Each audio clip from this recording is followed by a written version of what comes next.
I'm clicking. There we go. Hello, and welcome to chapter 214 of our streaming adventure. Today takes us back to vintage. Yeah, it's been a while, so appropriately, we will be using Time Vault since it feels like I have skipped many a turn since we last played. Uh, this is part of the deal of how my subscriber driven content on the wheel works. Somebody asks me to play Time Vault, and I'm pretty sure there are no other formats where I can play Time Vault. Therefore, you got me. I'm back in vintage. Now, luckily, I'm a member of the Vintage Streamer Discord, and I was able to look through there, and a lot of people are still posting good ideas. And this was a list that particularly interested me. I like the stability of more basic lands. Basic lands enable Arkham's Astrolabe, as well as just this is kind of the key card. I didn't mean that pun, but the fact that Urza Saga is able to kind of just come out, generate some creature value, and then eventually go pull you a 0 or 1 mana artifact, in this case, say a Manifold Key, you can spend more time digging to and playing Time Vault, and then when you play that Time Vault, the key kind of comes along for the ride. So overall, I do feel like this is a deck I'm very interested in trying. The first thing that came to my mind, or at least what I remember, is more blue and black to give yourself, well, blue obviously, but black for Vampiric Tutor and Demonic Tutor and Yawgmoth's Will in case things go wrong. Here, we still have that Tinker value, but Tinker can either go with Time Vault or it can just go for a knockout punch with Bolas' Citadel.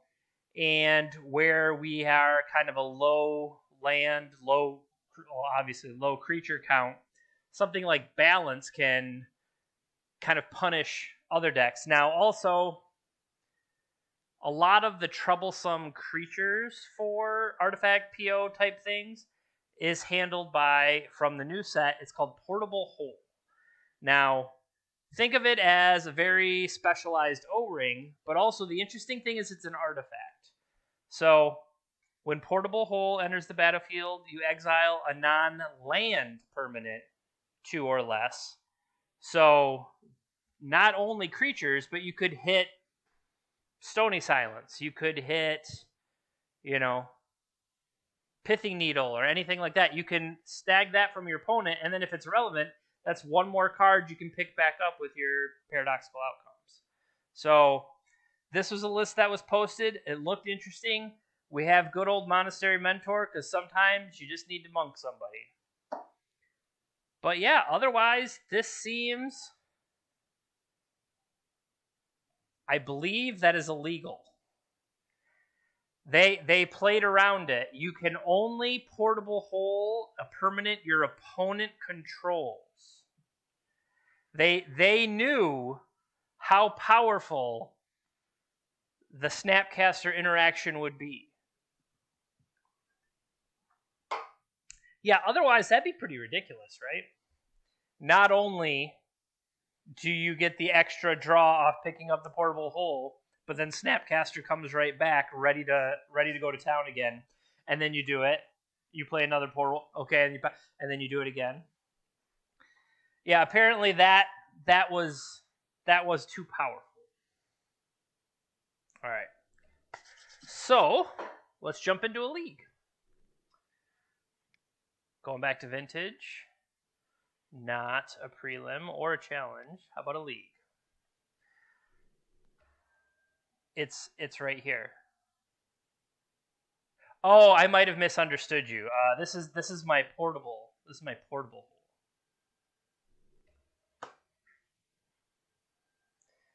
I mean, at least buy me dinner first. Do we have the right deck loaded? I think it's the only vintage deck I have right now. Pretty good.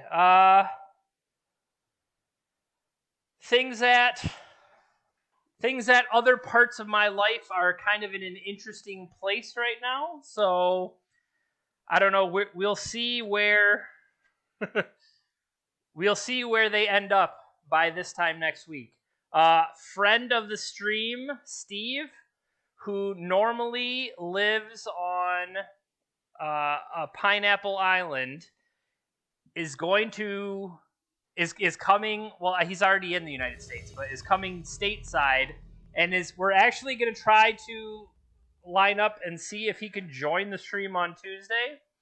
Now, it is not a normal thing that every sub gets to literally come on the stream, but hey, I'll make an exception. All right, we are on the draw.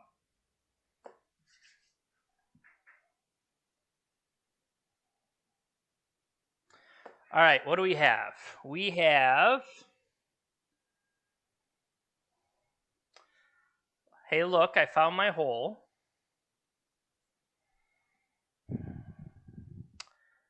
It'd be awesome if we could actually cast anything. I have to imagine if they're triple queuing, they are playing... If they're triple queuing, they have to be doing something unfair, and I don't think we can do it with this. Okay. Turn 1, 2, 3, land. Yeah.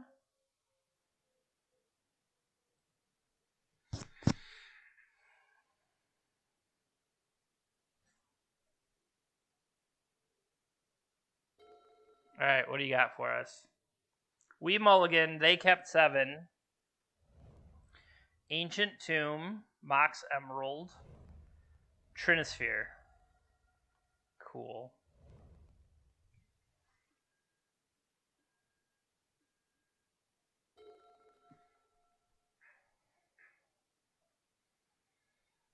Basic. Mox Pearl. Basic, Mox Pearl, Mana Crypt, top. Or do I want to lead Urza Saga to do that? I guess I'm not as familiar as when Urza Saga is useful as... I mean, they could definitely have... They're either going to have Wasteland or Strip Mine. They probably have both.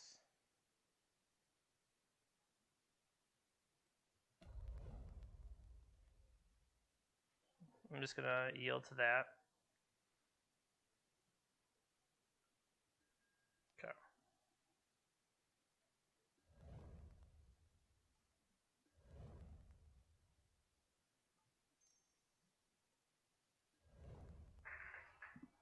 I cannot legally play any more cards.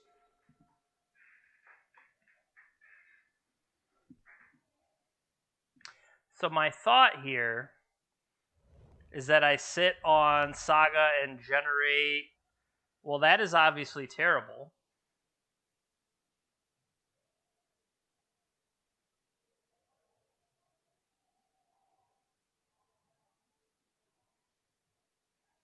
What could top draw mean?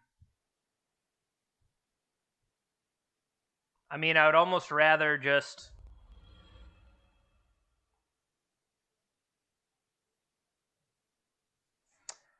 I mean, sometimes you just have all the Ancient Tombs, right? I mean, they kept a perfect 7 with no Mishra's Workshop.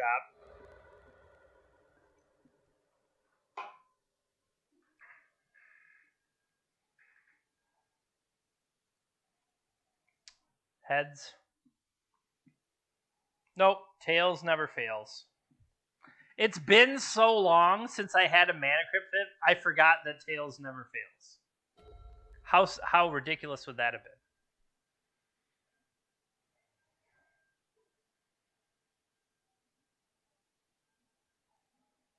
So the question here, 1, 2. I'm not going to get enough to generate. I could Mystical Tutor. I don't even know what's in my deck. What am I going to Mystical Tutor for? Not Flusterstorm, that's for sure.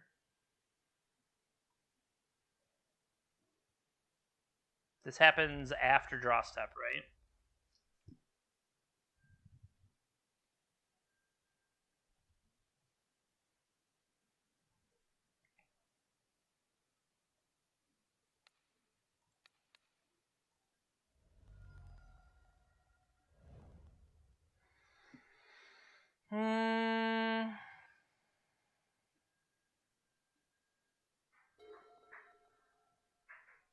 Do they just have the Mycosynth Lattice?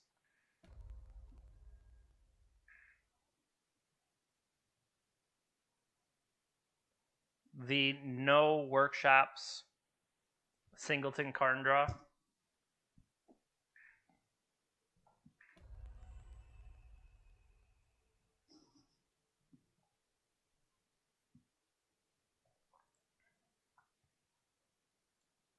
What are these?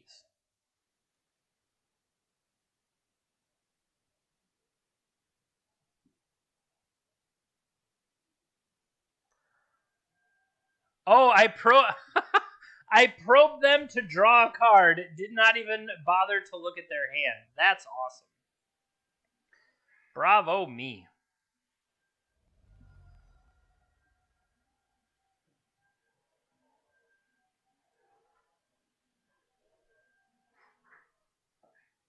Did not even remember that they had cards in hand.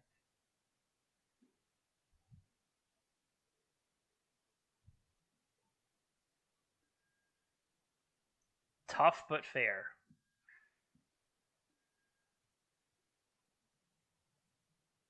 Tails.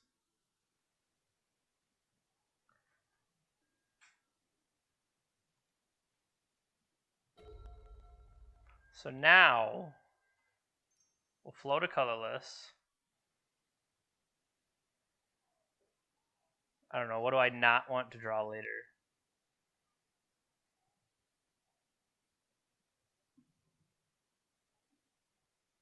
We could draw Portable Hole for the sphere. That does nothing.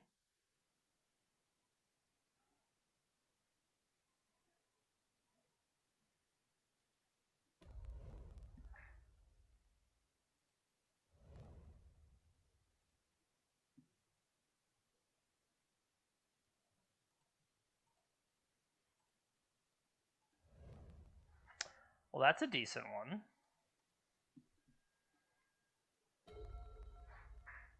I like that they have done me the favor of turning off their own Urza Saga. Let's just get a Monastery Mentor.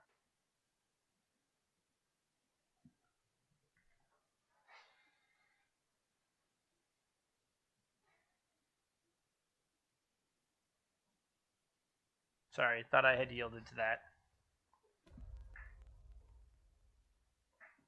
They gotta have some sweet stuff in their sideboard. Yeah, they finally went and found Lattice. Took you long enough. Yeah, sure.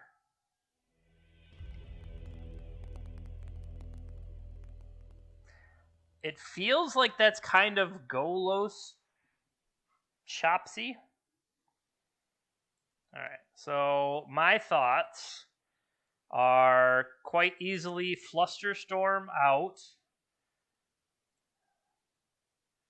Hercules.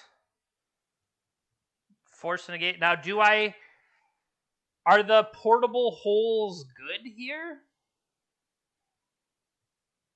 I mean, they're going to potentially be able to eat spheres. They could. We saw that they had a Phyrexian, what do you call it in their hand? Phyrexian Revoker. If they Pithy Needle us, I could steal their Pithy Needle away. I mean, there's some usability. Is there anything that's actively bad here?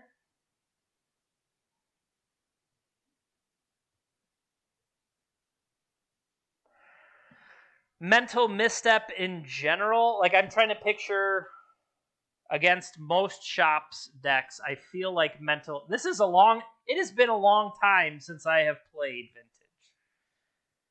I feel like in general, mental misstep is going to be bad. Narset, it's not like they're necessarily drawing cards.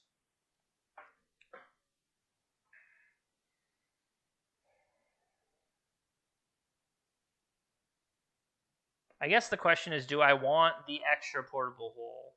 Or should I have Pithy Needle against their one Karn? That feels terrible. Trim a top? That's fair. So the Hercules, a force of negation just to have an extra pitch force against their early plays.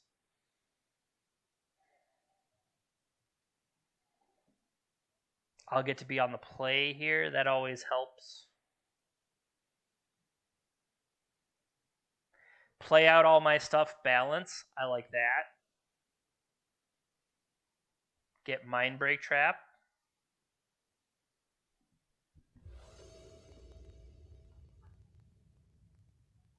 I'd like to play first.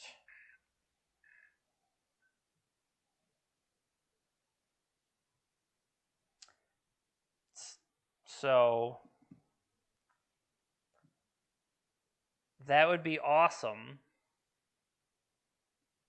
if I drew a land. I mean, I can still go turn one.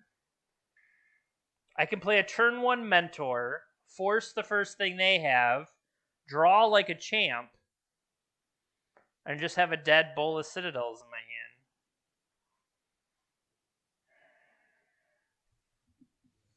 Wastelandable land, true.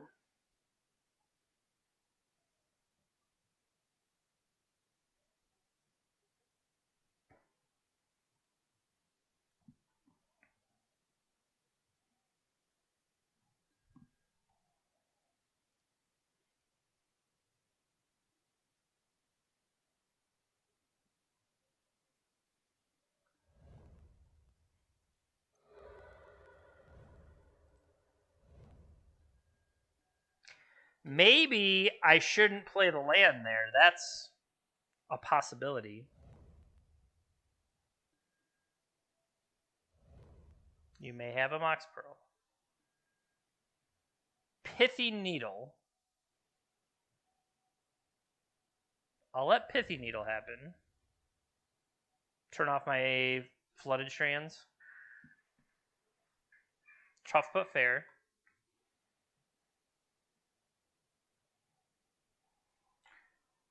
Incoming Flooded Strand.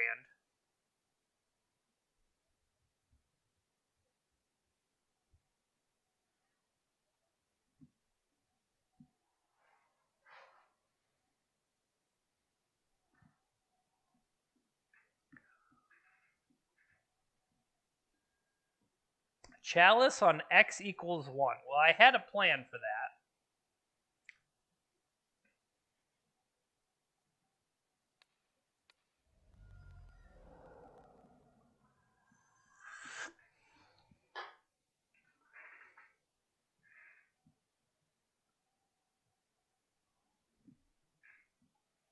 The question is, do they have... Well, no. Portable Hole says 2 or less.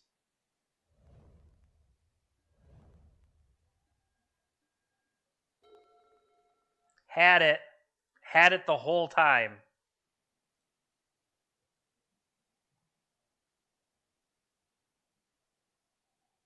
I mean, obviously, did not top deck whatsoever.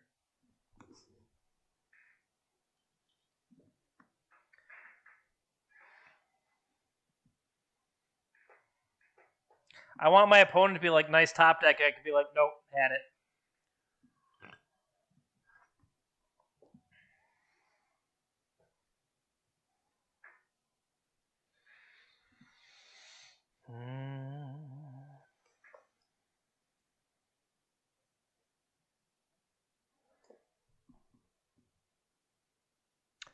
Now we get to play the Triple Q waiting game. I guess it's kind of... Okay. It's my fault I didn't have my own yields.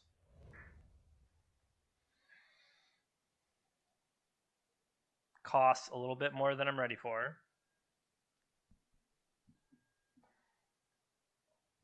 Alright, few black mana short of this one.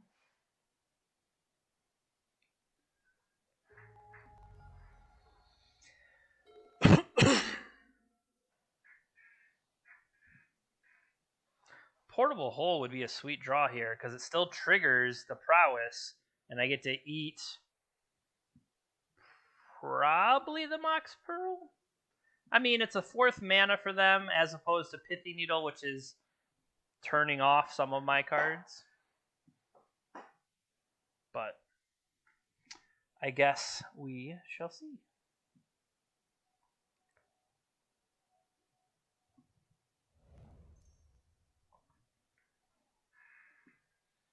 Phyrexian Revoker resolves. Arcum's Astrolabe.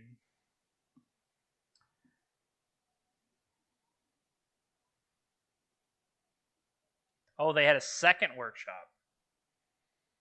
Sure.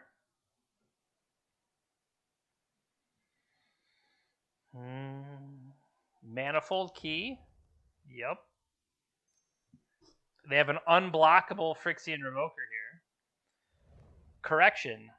They have 2 unblockable Phyrexian Revokers. Mox Ruby, sure.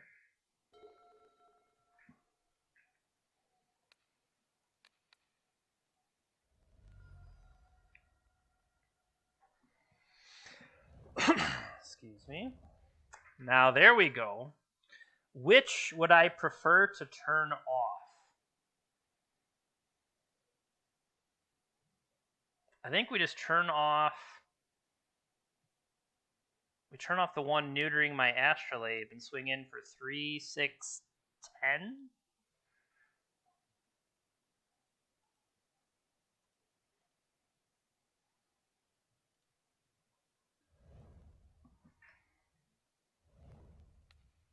This one. Okay. This costs too much.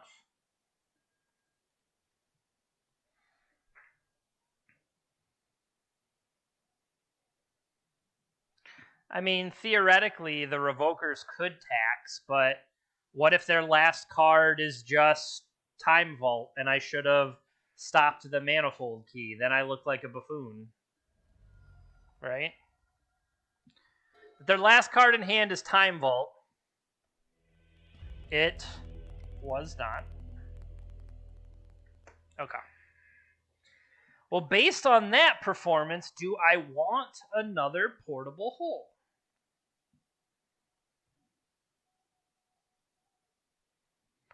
I mean, I could see potentially them having a Revoker or a Pithy Needle effect turning off Time Vault, and that's going to be the difference.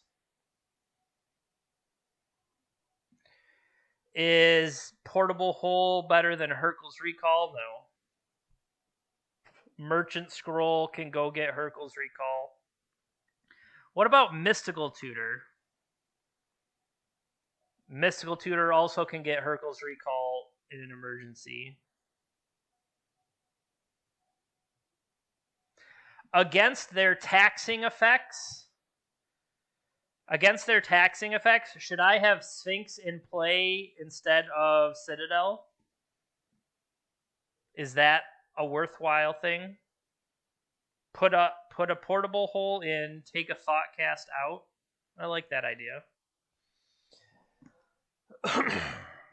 My question is Sphinx better than Bolas's Citadel?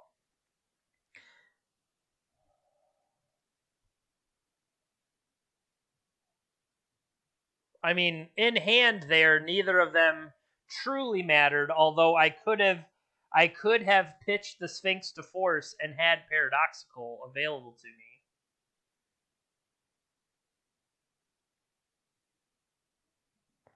Yeah, I think that's a situation where I'm going to put the Sphinx in in place of the Citadel and see how that goes. We'll see if I'm right or not, if a tinkerable situation comes up.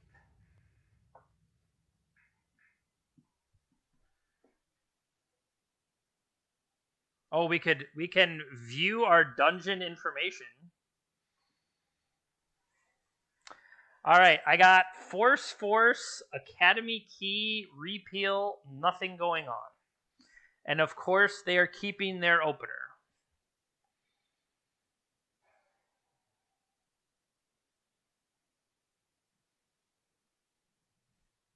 I mean, I feel like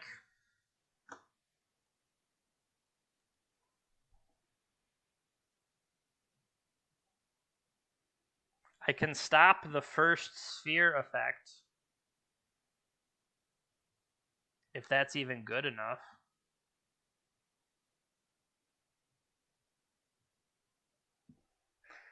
I have a couple.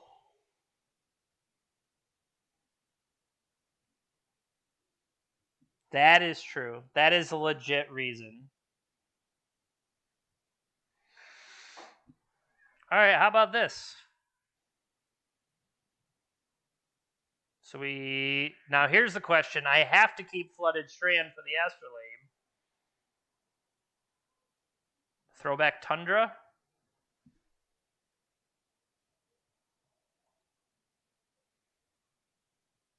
Yeah, I think I'm going to throw back Tundra and just hope it works.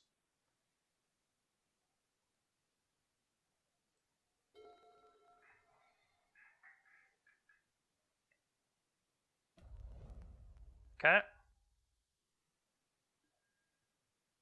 Crypt. Trinisphere.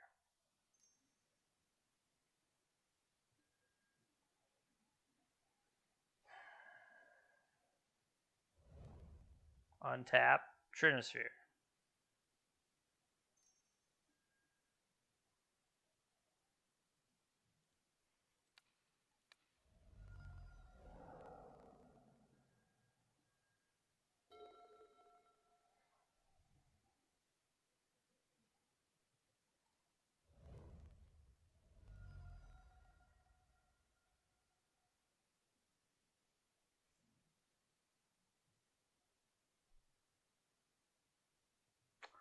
Get Snow-Covered Island, Astrolabe, and hope not to die.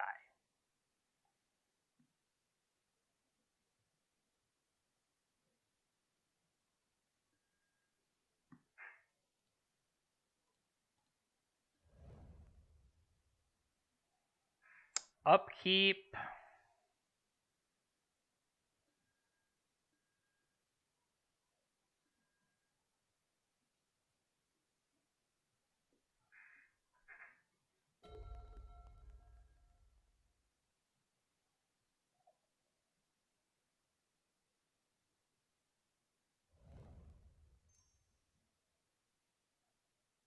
So you just have Time Vault. Sorcerer's Spyglass, huh? Yep.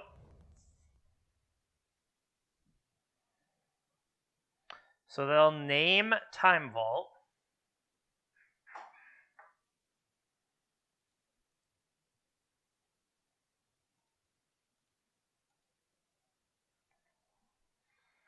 Well, I like that they could no longer kill me with it.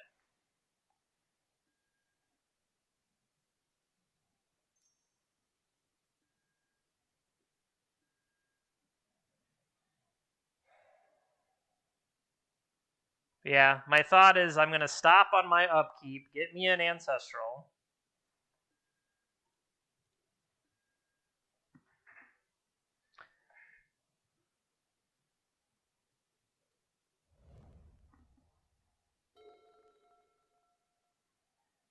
I could also no, they have Wasteland.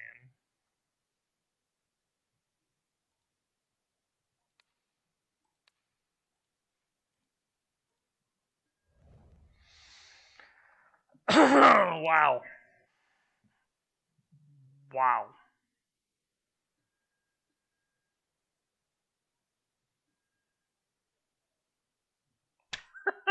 Well, okay. See, I was the fool for saying I wanted to play Urza Saga. So, I mean, that's on me, I guess.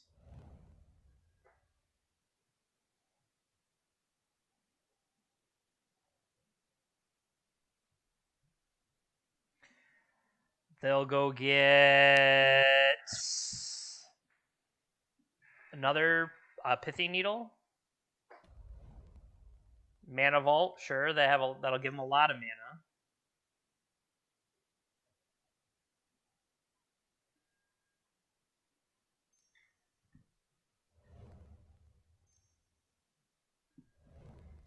That's rough. So I believe we are just dead. Draw Hercules, doesn't matter. Ouch! Draw Hercules, doesn't matter.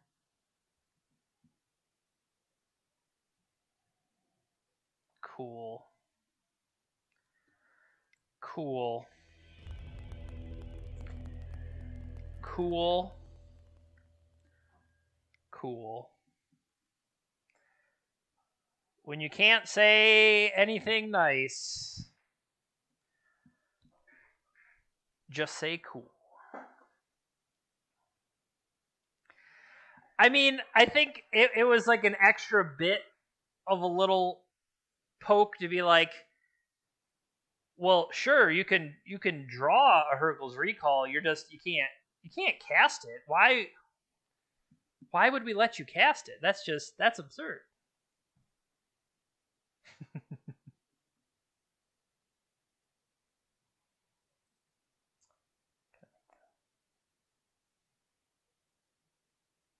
Notice the overlay. Sorry about that. All right, well, we were close. We didn't quite get there. Yeah. If only, like that is kind of funny. If it was only a one cost effect, then we could have handled it. But the fact it was the double, yeah, that stings. Not drawing any kind, like, if we would have found a Mox, if we would have found some kind of thing instead of 4 more Urza Sagas off an Ancestral, that's kind of brutal. But, oh well. Well, I can take this opportunity to say thanks for watching. I do appreciate it, even if you're watching us live on Twitch. If you're catching it later, I take my streams, I record it, and I throw it over on YouTube for you to watch later on. I think I have almost completely caught up my backlog. It's pretty close, where every stream I have done will at least be on YouTube or almost ready to be loaded on YouTube, and I have a variety of different formats up there. I tend to play a little bit of everything, whether I am practicing for an event myself or I have something where my subscribers get to suggest content for me, and what that is called is the wheel. This way. Okay. On the wheel, right now, I put the subscriber's name, and then when it spins up, they get to suggest a single card they want to see, or an archetype, or a particular format. And based on that, I had somebody spin up Time Vault. Well, this is the Time Vault. This is how I chose to build around Time Vault, if you will. So, I actually don't know what I'm playing next Tuesday, but I guess I'll find out, and then you'll find out. So then we go from there. And thank you to Mana Traders, who sponsors the stream. If you're interested in getting a rental account, you can use my code up there, jpinter_37p, and you get yourself 15% off, and that helps the stream as well. So overall, I can't really be surprised. Like, the fact that we lost the initial die roll so that we were on the draw in games 1 and 3, that obviously doesn't help. I'm trying to think, how did game 3 even start? What did they lead off with? Like, I said that I had protection. I countered it was a sphere of resistance I countered. Okay. I think if I don't counter that sphere of resistance, I don't get to play the Astrolabe, and I just kind of sit back and I'm behind, and that doesn't necessarily do me any good.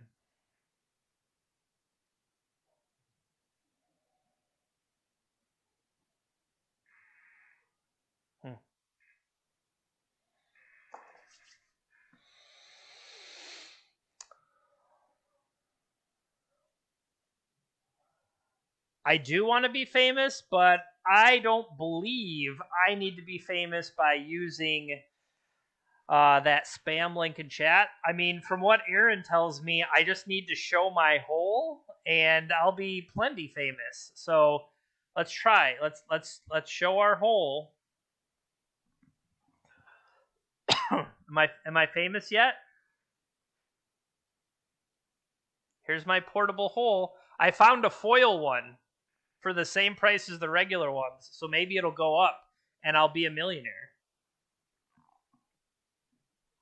I mean, I doubt it. But let's actually go look.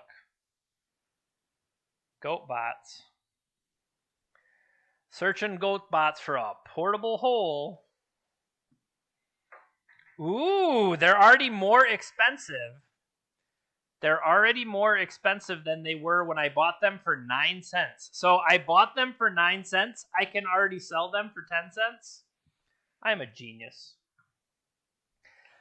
I am, if not a genius, magic financial wizard.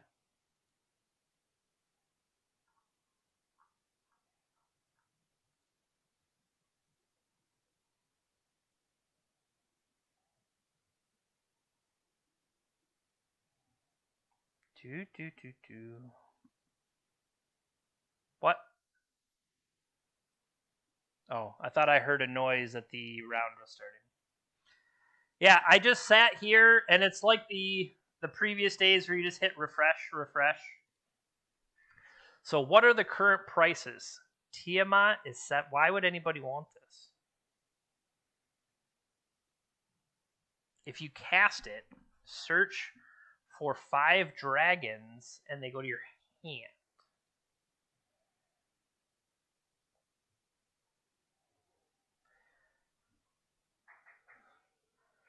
That's true.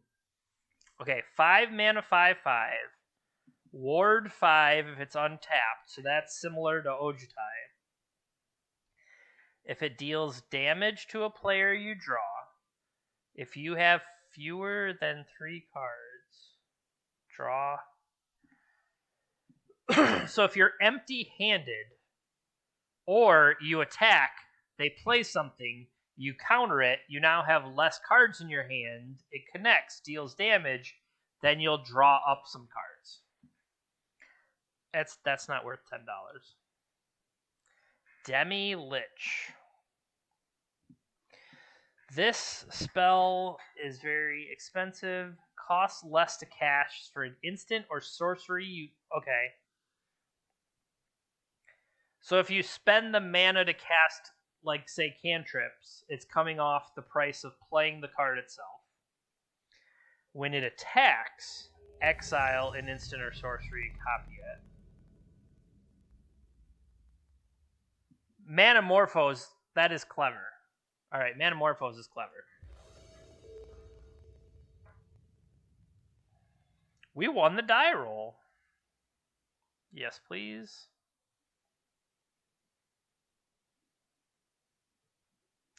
Alright. 1, 2, we can't even necessarily... The Mox Opal doesn't do anything. We would have Probe, Thoughtcast we're too far away from. No. This opponent is Dredge. I did not know that. Yeah, I can't keep this. It's not explosives enough. All right, so then this would be... They kept 7 cards. This I could have turn 1 Astrolabe working towards setting up some Urza Saga nonsense. Like, I don't have Wastelands. Do I have...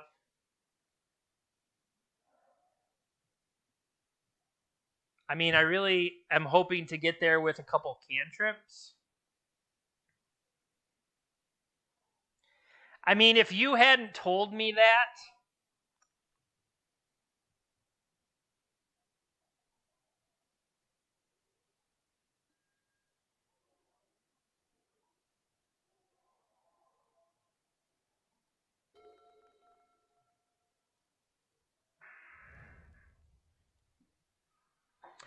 Sweet draw, bro.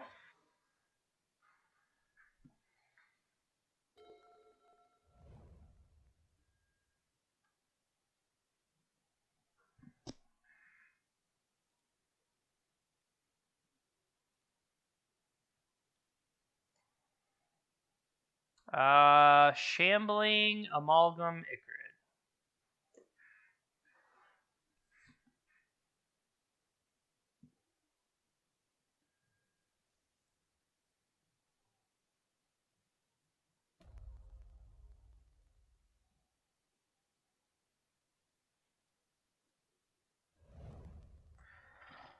Barf. Barf. Barf. Barf. Barf. Consecutive draw steps.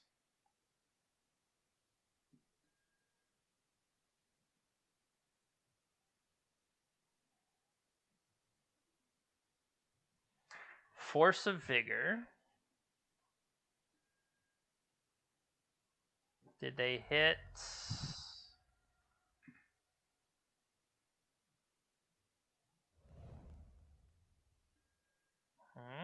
This is all terrible.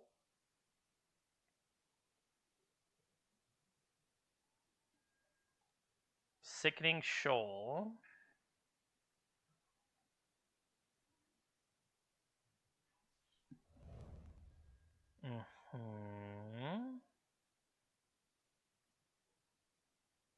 Play a new Bazaar.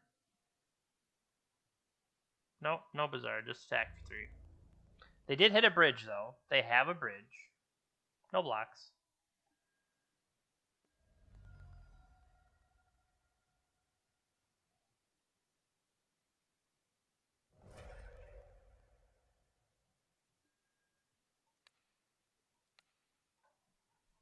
Nope.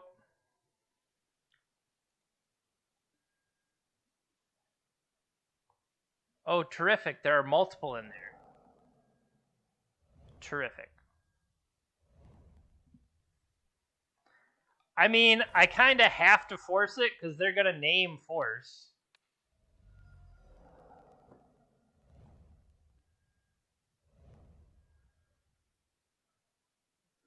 Yep. So, balance.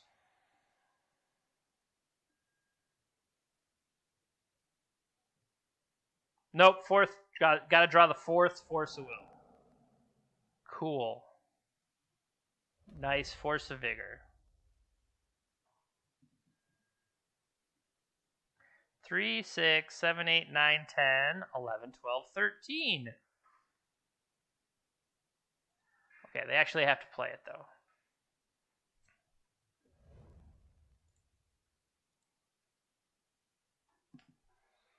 They have to dredge and hit. Well, no, we know the Stinkweed Imp is in their hand,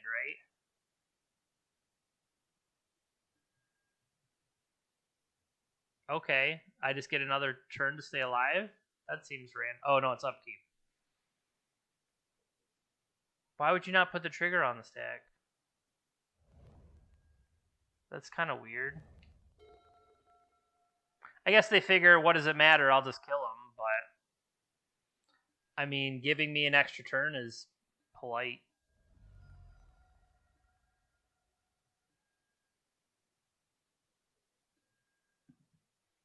I can't do anything with it. All right, cool. Lost the dredge. Sideboard. Now,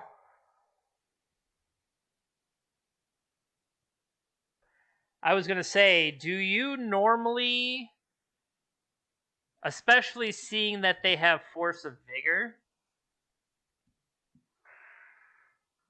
I'm not playing Karn. Maybe is that part of the problem? Needle in, Sphinx in, take portable holes out.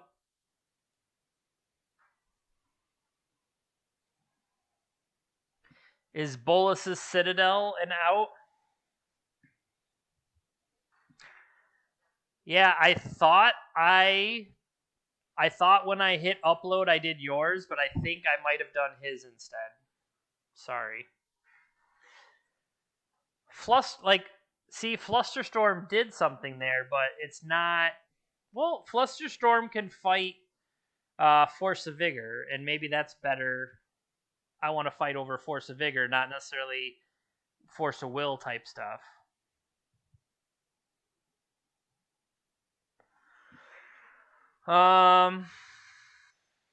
Mental Misstep is bad, is it not? I mean, they have Cabal Therapy, but that's it.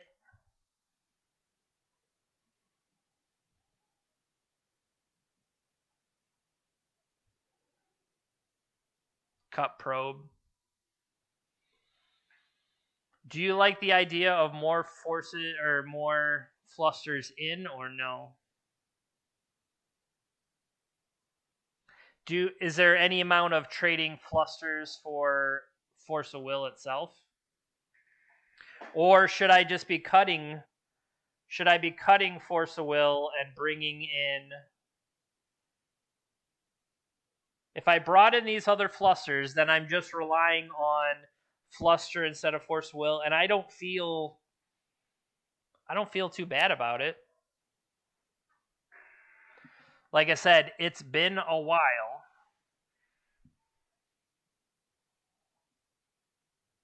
Anything else here?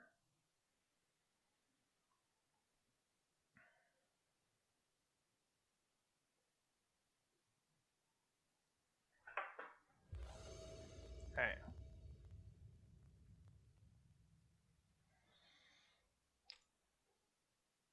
I mean, this seems okay.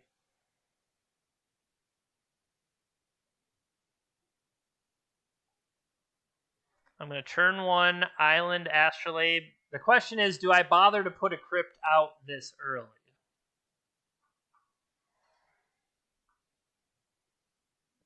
I think I do.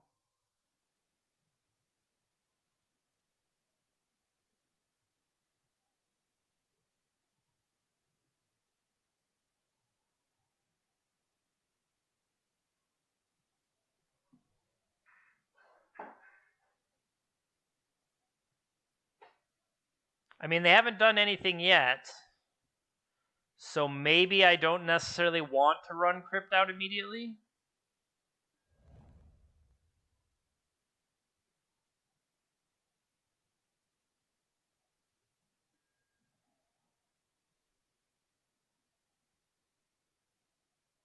Like, if I play a Crypt right now, I'm just asking them to...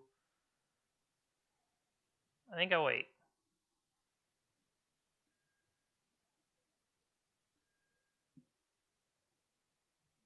I'm asking for Force of Vigor is what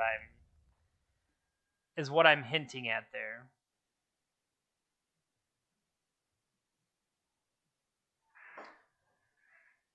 Sure. Sure.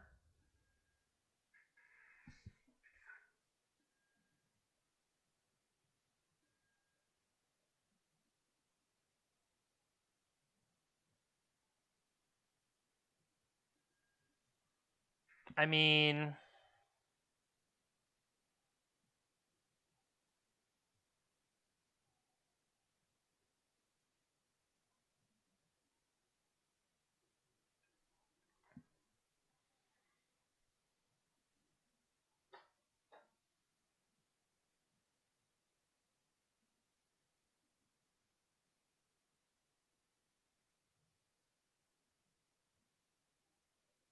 I kind of want to balance their stuff away. I could also wait for them to have.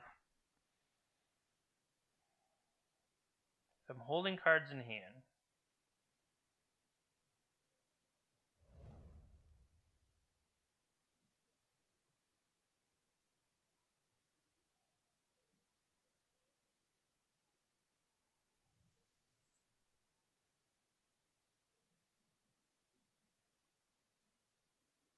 Could afford to take another hit.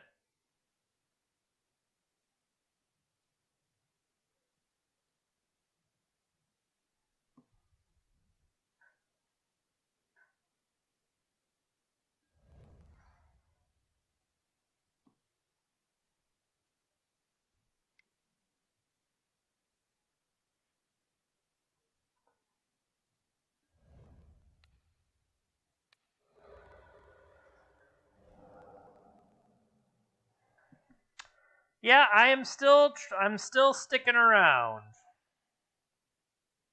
for now. I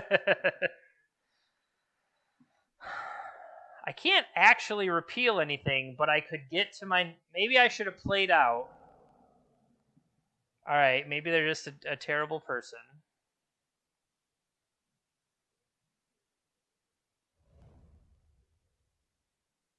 What did they pitch for that?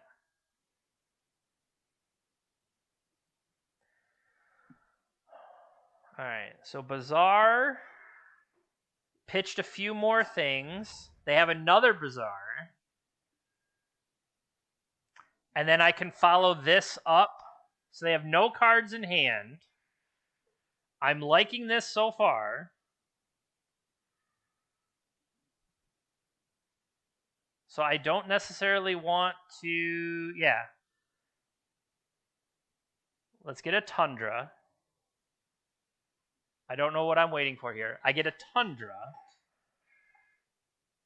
Kill everything in play. I guess they would have double Bazaar to keep digging, but.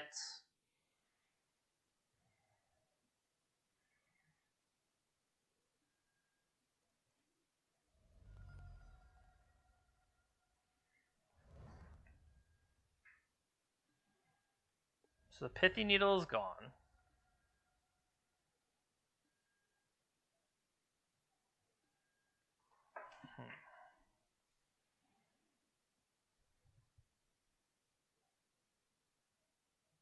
So I will lose everything by balancing here, but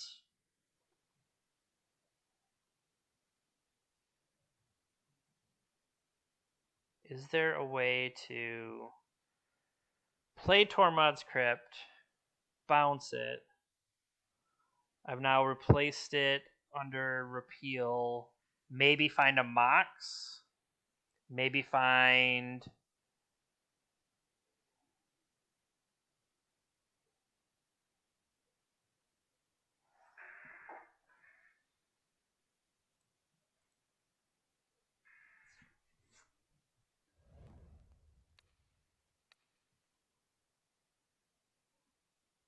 How about a Lotus? Not what we were looking for.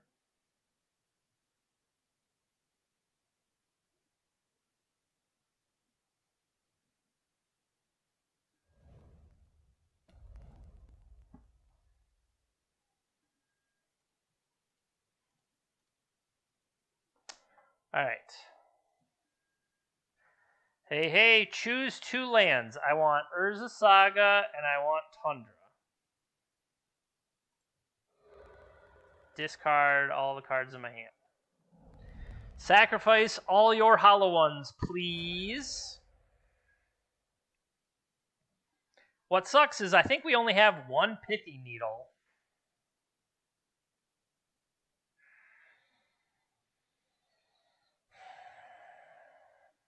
That's fair. It is possible that it is not.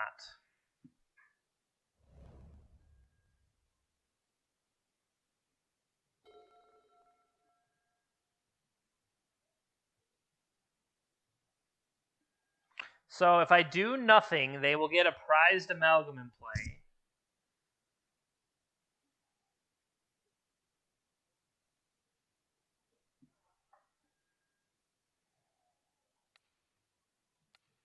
I guess I have more Tormod's Crypts to get.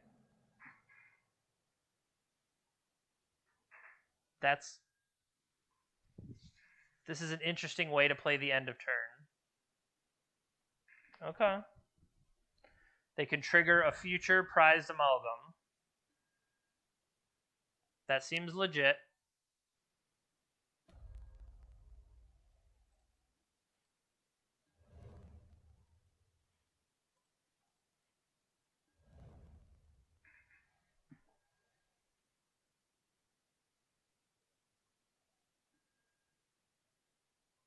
Yeah, this here is probably they had Hogak. Oh, okay.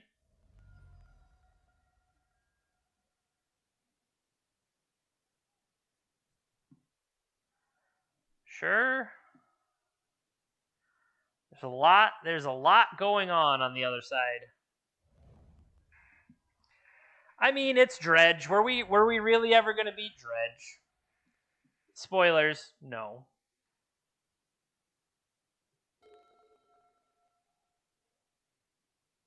Yeah, we're dead.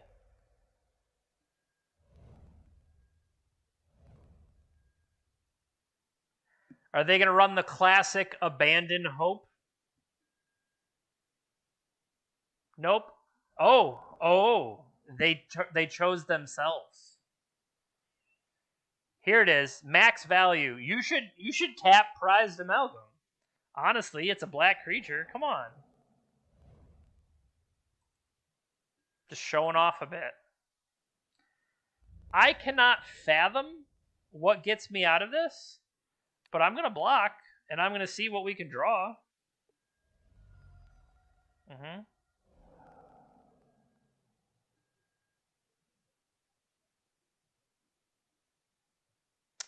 See, the problem is we've already played the balance. That's the real problem, is we've already played the balance. So tap, search for Mana Vault.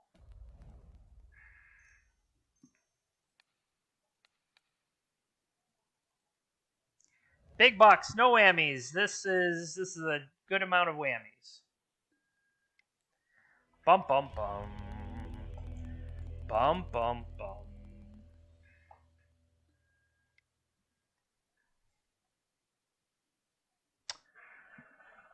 Thornkretz, thanks for hanging out. Sorry that I am not putting up a better fight.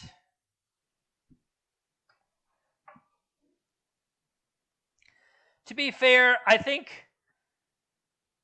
there are a lot of streams lately that start out 0-2.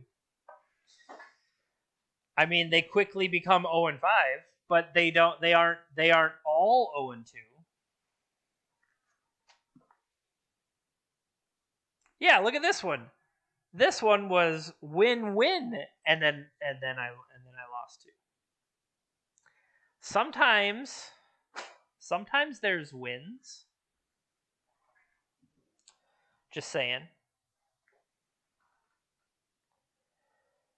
Exactly. Like that is the main point of my streaming, or that's kind of what got me streaming in the first place, was during the pandemic, and it was a way to have that interaction that I wasn't having. And it's, well, if I'm going to play Magic Online, if I'm going to play something I like, I might as well kind of invite everybody along for the ride. And it turns out to be like Well, I probably wouldn't play as much if I didn't have people watching, and I wouldn't necessarily. I don't even know where that analogy was going. But the idea being, well, if I'm gonna play, I might as well stream. And I should stream so that'll get me to play more. I think that's where I was going with it. We'll just say that's what I was doing. All right, won the die roll.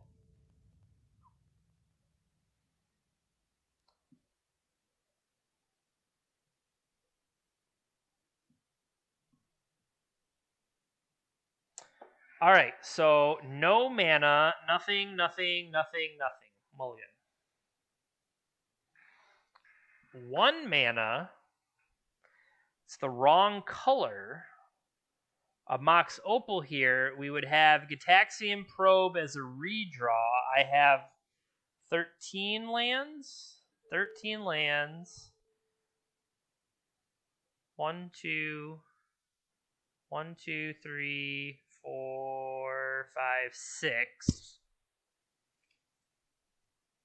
19 out of 53. That's not great. And I don't even necessarily know what they are playing.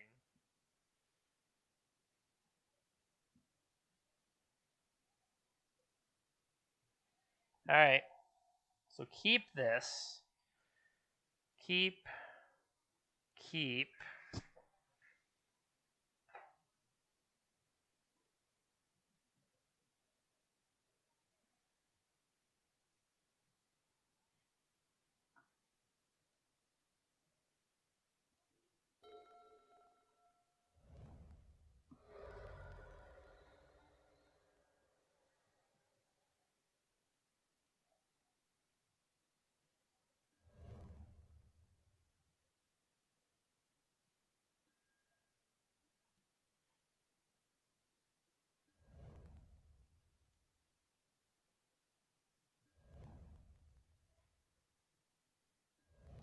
Pass turn.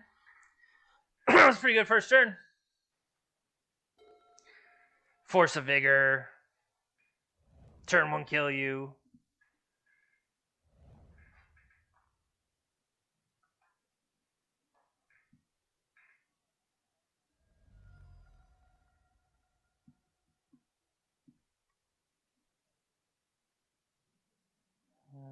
Well, I had Mox Jet before, but it didn't do me any good. Doomsday.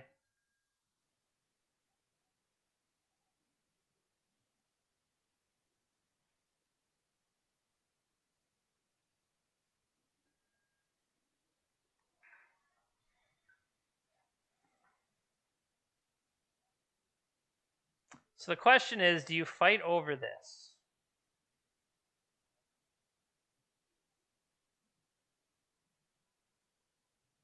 If I don't fight over this, am I just giving them more time to set up?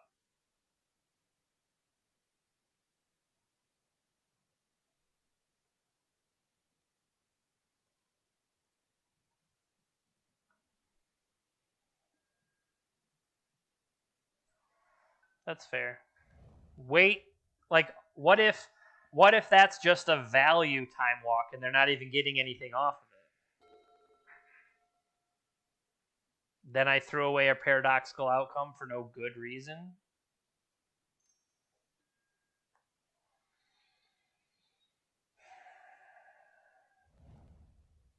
Do you think maybe they don't have protection? Now, do we let the Doomsday resolve and then try to fight?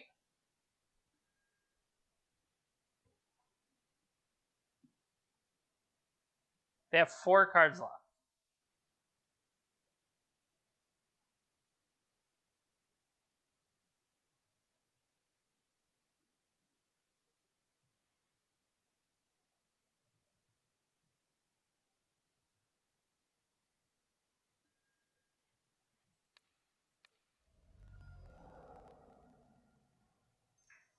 Shocking.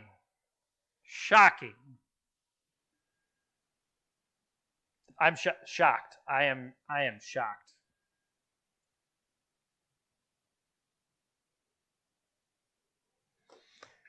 No, I will not pay.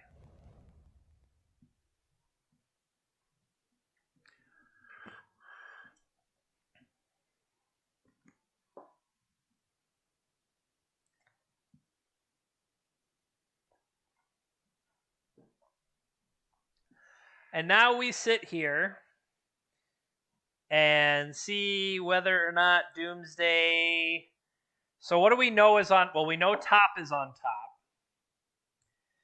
and underneath that is Merchant Scroll. Underneath Merchant Scroll is Time Vault. So the question would be,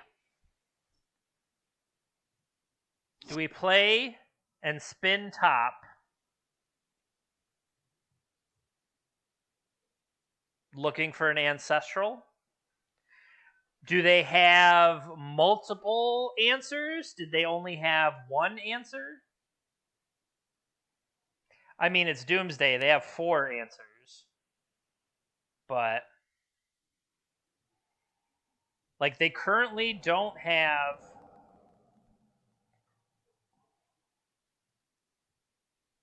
Okay. So can always hope they messed up.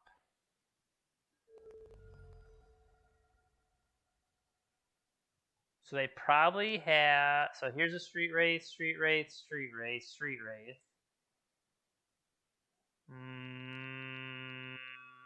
Gush.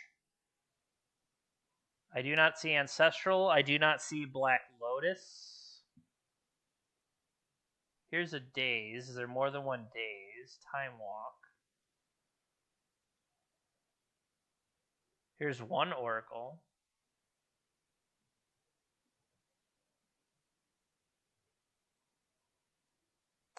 So is there anything I can find as an instant? Or is there anything I can find as a sorcery here that would be worth playing off of a top? I don't think so, because I know what the first 2 are.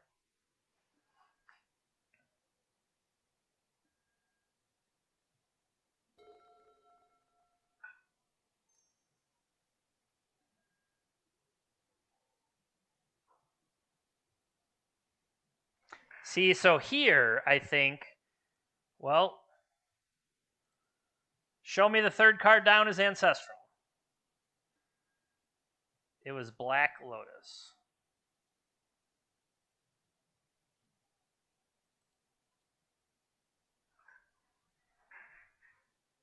So they'll draw Black Lotus as well as be able to probably protect it.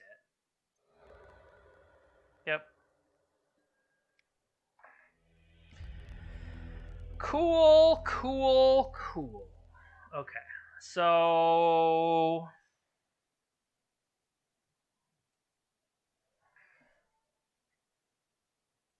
I believe I want Flusterstorms. I want Force Negation and Hull Breacher. And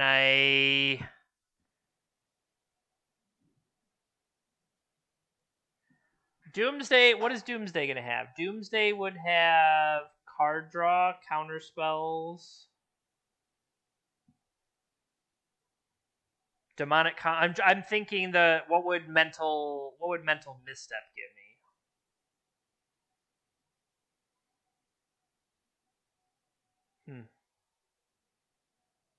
Yeah. I was just thinking.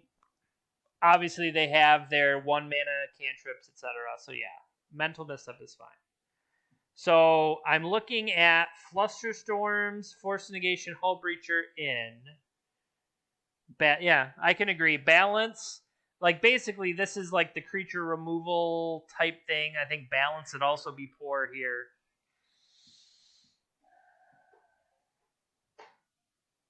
If I can get a quick Citadel, Narset can fight against them.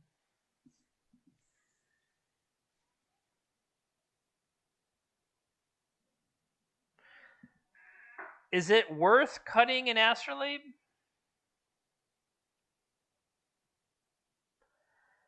I mean, the blue card. The other thing I was thinking of is maybe Thoughtcast, but the blue card has value as a way to pitch to any of the forces.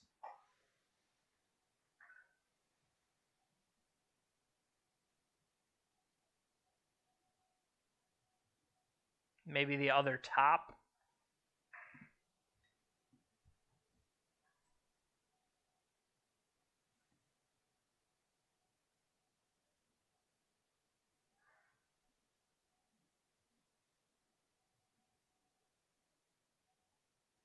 I'm going to cut an Astrolabe.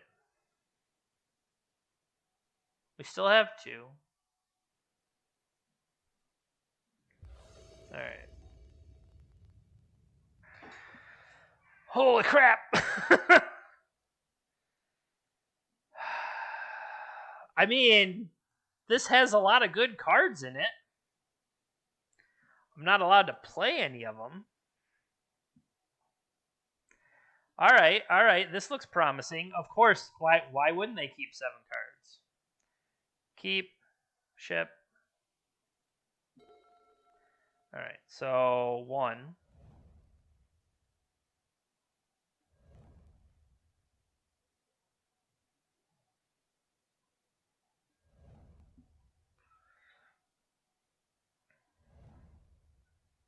The question is, do you thin first? I'm not playing Brainstorm, am I? I just realized that. We're not playing Brainstorm. Interesting. I'm going to thin by a land.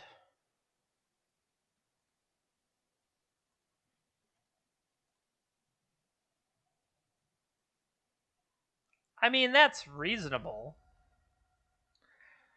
I'll cycle a Street Wraith in response. Oh, hello. That's not bad. We really don't have anything going on here, but...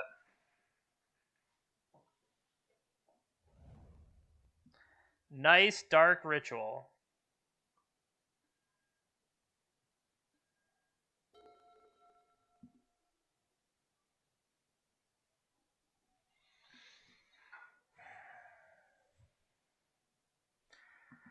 By the way, Van Wedge, you got spun up on the wheel. So I need a selection from you. I gotta play Narset here, right?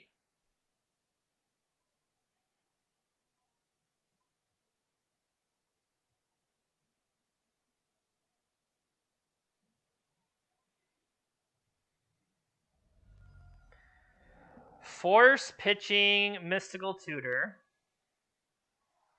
I'll allow it.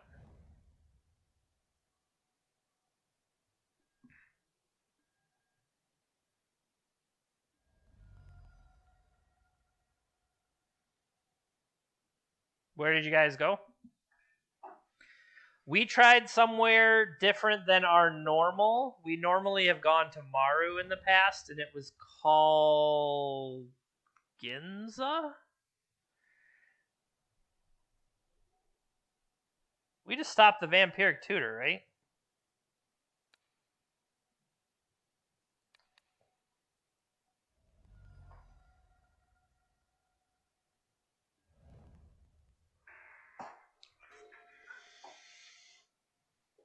Sushi, Kuni, and Kentwood. Nice. We'll have to add that one.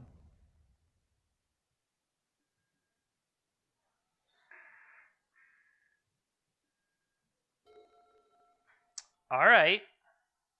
I'm on board. Merchant Scroll.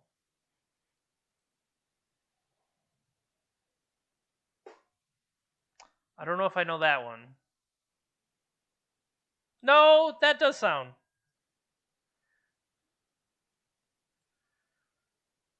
I would like an Ancestral, please.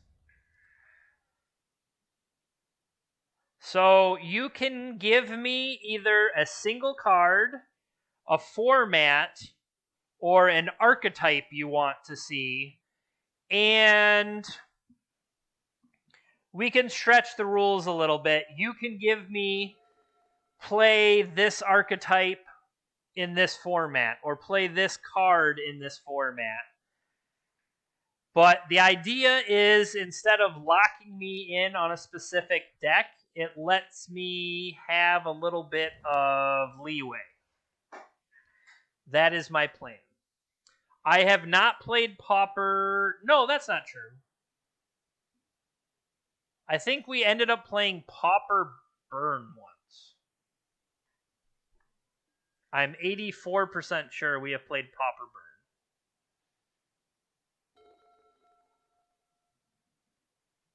Mm-hmm.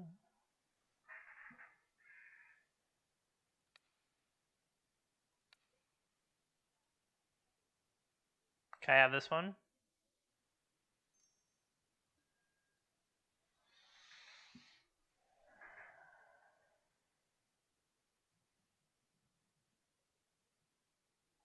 So spell number 2. I did not enjoy it. It was more like it seemed like it might be something simple for me to play, and it turned out just being bad news against what everybody played against me. I feel like that's how it ended up. That's true. We technically played a Pauper deck into Legacy, didn't we?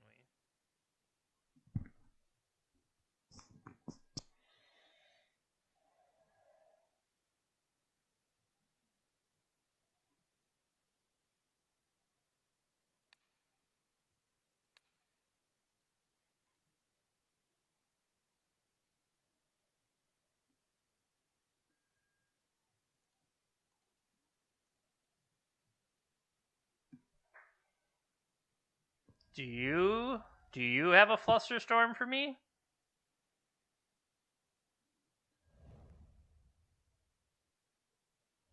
May I draw my 3 cards now? Oh, hello there.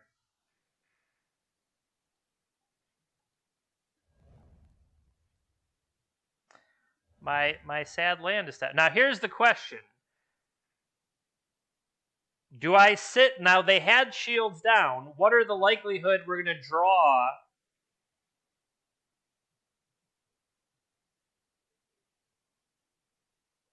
I feel like the smart thing to do is to pass the turn.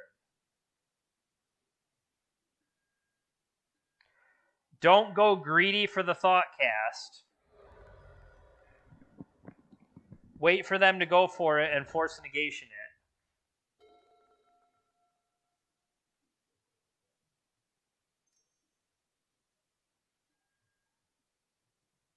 See, that's just a dick move.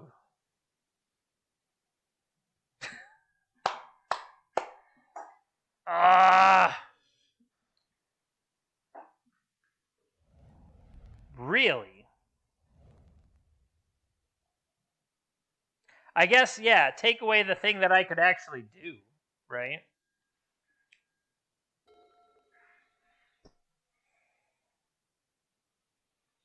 Go get PO, draw it, go to town.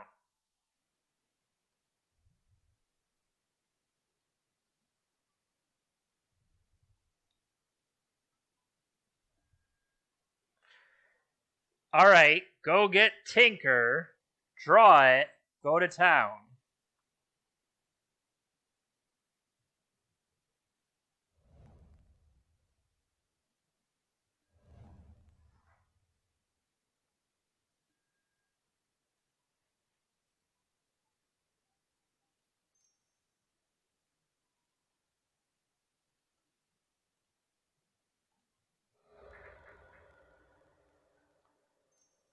Boo!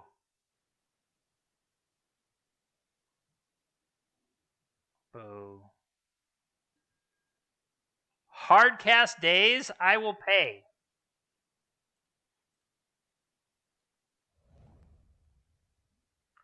That could have been a lot worse.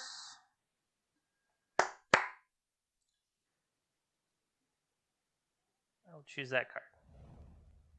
Cool. Cool. Great card to draw, buddy.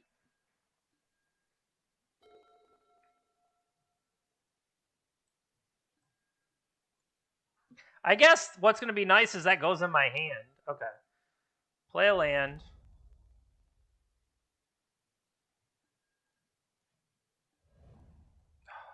Come on. You are killing me, Smalls. What's nice is they're almost dead to the activate Bola Citadel plan. Tails. Tails never fails.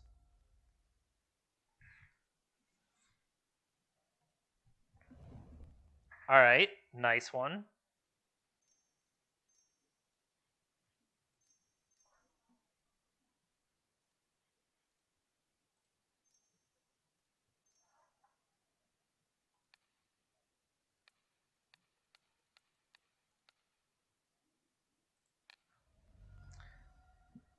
Can I do that one?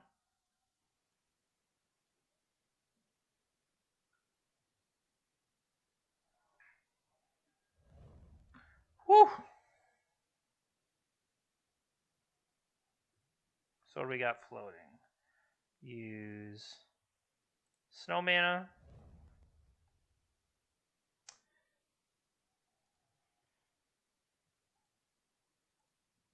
Get snow mana.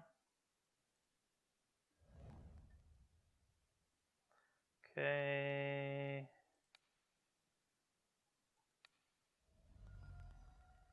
Show me your hand. Thassa's Oracle and a Flusterstorm. Okay.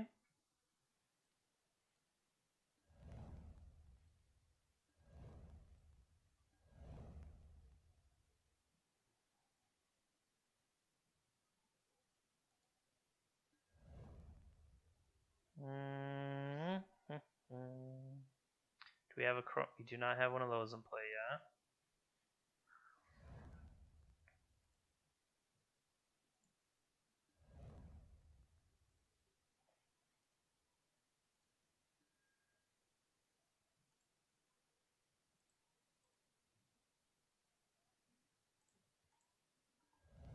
$22 cards.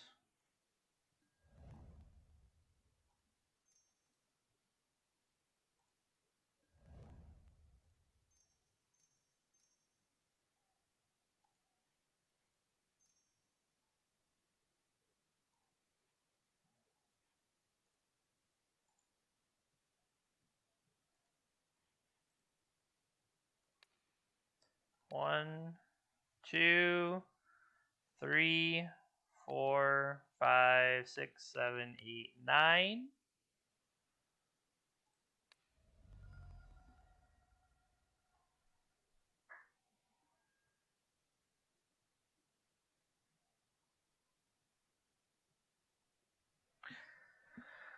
You ready for this? Click, click, click, click, click fest?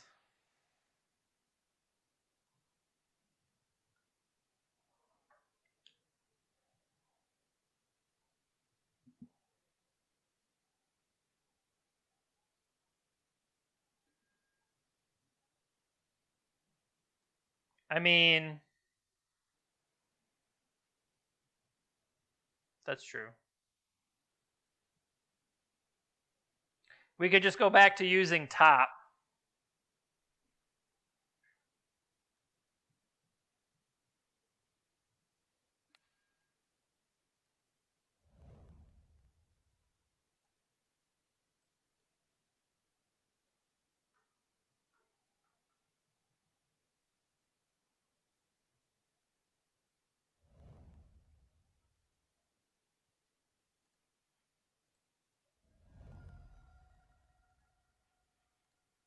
Use a forest. There is nothing here.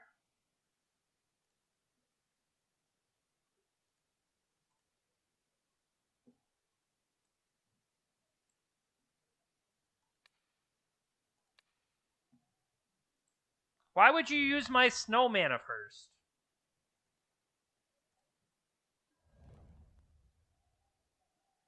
That's kind of annoying.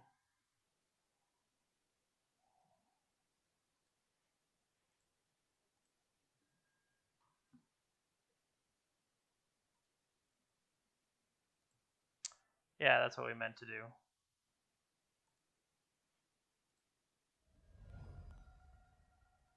I love how I'm just doing so hot over here.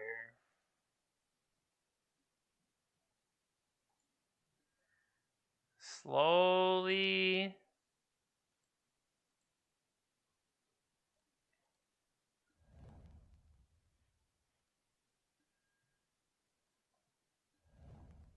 There we go.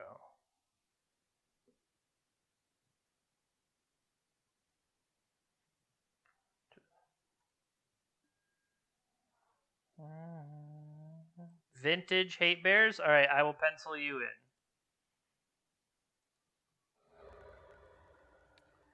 1, 2, 3, 4, 5, 6, 7, 8.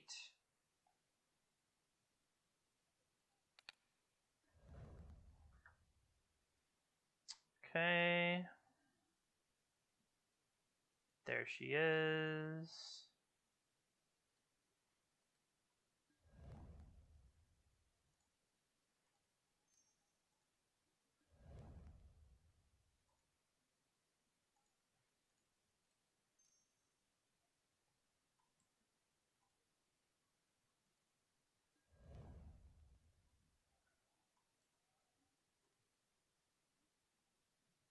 Cast it.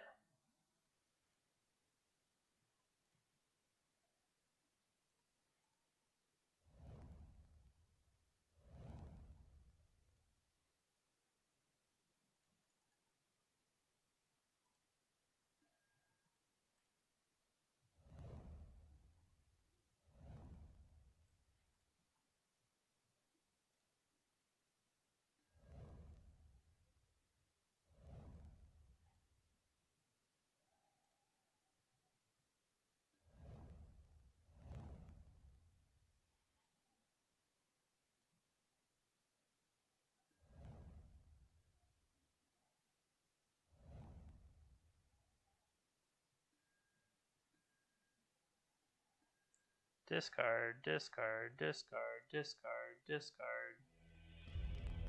Oh, that's all it took.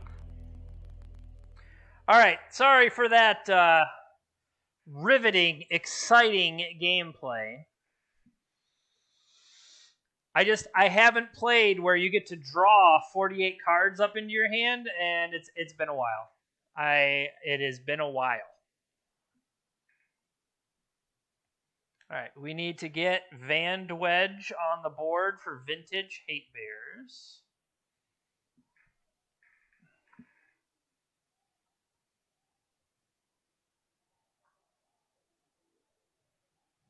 All right, Vandwedge is on the board for Hate Bears in Vintage. I don't know exactly what it'll be, but right now it looks like it'll be about next Thursday, a week from today. Oh, come on. They're keeping 7 cards in hand because, of course, they are.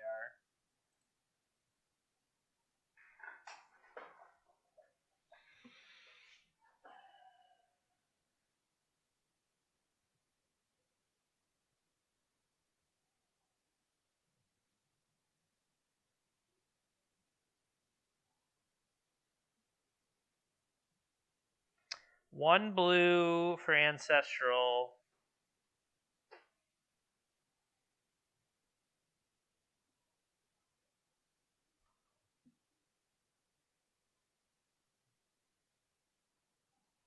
I feel like this is super greedy, but yeah, so what?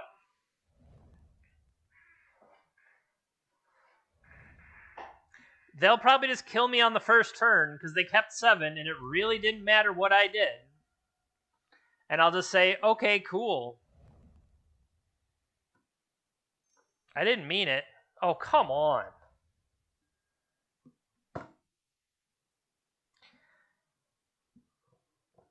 Just keep 7 cards. Cool. Kill ya. And I'm sure they even have counter backup. Right? The fact they didn't crack Black Lotus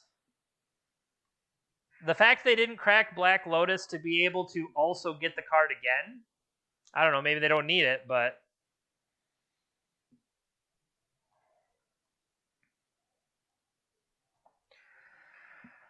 Yawn. It's just kind of annoying that these are the matches we've had today. Kind of remind me why I've stayed away from Vintage. Now, a lot of it is I am not playing well. I'm not playing well. Period. New sentence. No. Not being familiar with the matchups obviously hurts the quality of play, but even so, other than just hitting the mulligan button and it potentially not even mattering, cool, fun, yay. So, and I know it's one of those things where it is low variance, but it happens enough that you remember. I really just... But, okay. Not to jump into the entire banned and restricted, whatever discussion, but I do not like playing against Doomsday. I do not like playing against Shops. I do not like playing against Dredge. Isn't that kind of like boo-hoo, too bad, Jeremy? Like, those are decks that exist. You need to play something that can fight against them. And so the fact that I'm not set up, that's more on me than anything else, right? No, you're fine. If Vintage is what you are interested in, then I would say to keep that in mind. Oh,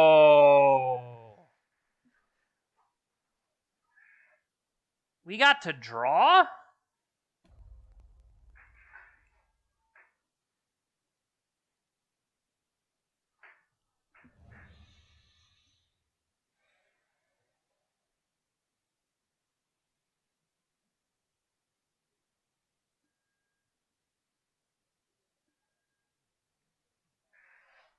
All right, we could Ancestral them and have Force of Negation.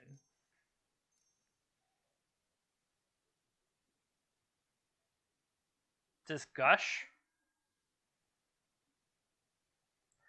All right, what do you think of me? So do we let that resolve?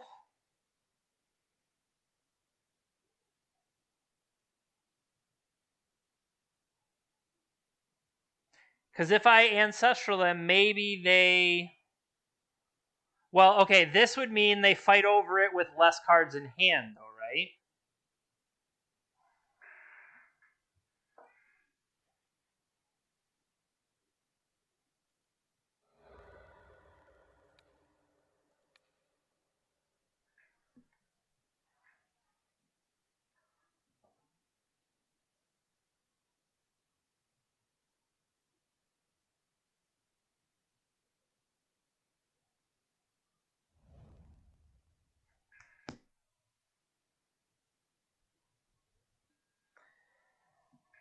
That's kind of bullshit right there.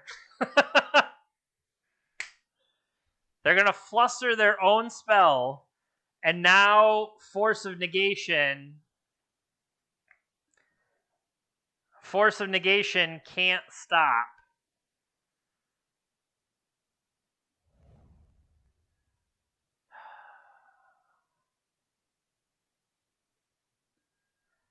I mean, that's one way to get around it. Now you just play Thassa's Oracle. See, I would love to, but I'm not allowed to.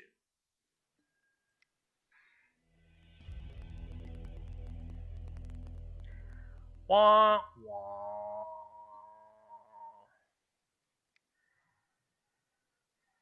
All right, what else could we have done? We say let it resolve. Then the Flusterstorm just stops our... here we go. What if we force the negation the gush, okay? If we force the negation the gush, maybe they spend their force of will on that. Or force of negate or Flusterstorm. If they spend the Flusterstorm on that, then maybe as far as we know, they could have something else. Cast the negation on the gush and they fight, and then the ancestral. Yes, because at least... okay, they gush, we try to force, they fluster, resolves, gush draws them down to 2, they play Oracle, and then we ancestral them.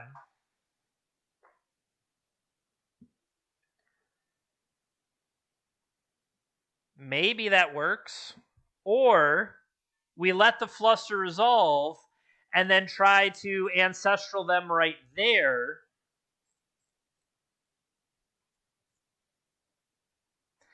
For all we know, the ancestral let them draw into the fluster, right? And maybe it was, I don't know how they stacked it, only they do, but maybe we drew them into the fluster. Not. Who's to say? I mean, the Magic Online replay from their side would tell us, right? But wah wah. All right.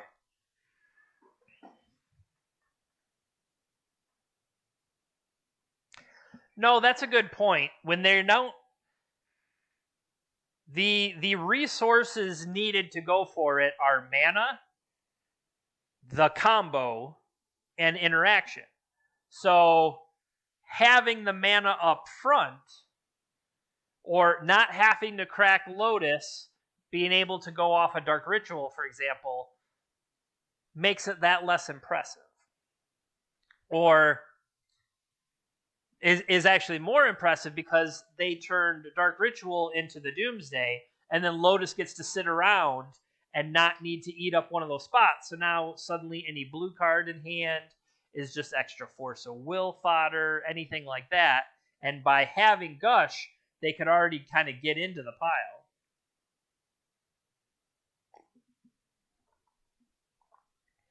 Yeah, that is a fair point. So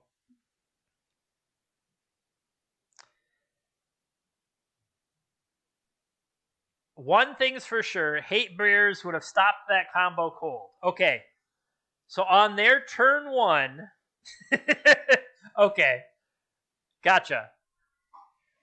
What if my turn... well, we had Lotus in hand, right? Lotus, Archon of Emeria. Hello and good luck. Is that what you had in mind? Or did you want to play Collector Oof and Thalia? Oh, yeah, I hadn't even considered that. It has nothing to do with the actual Hate Bears themselves. It's how we side ourselves to attack the opponent. That must be what I forgot.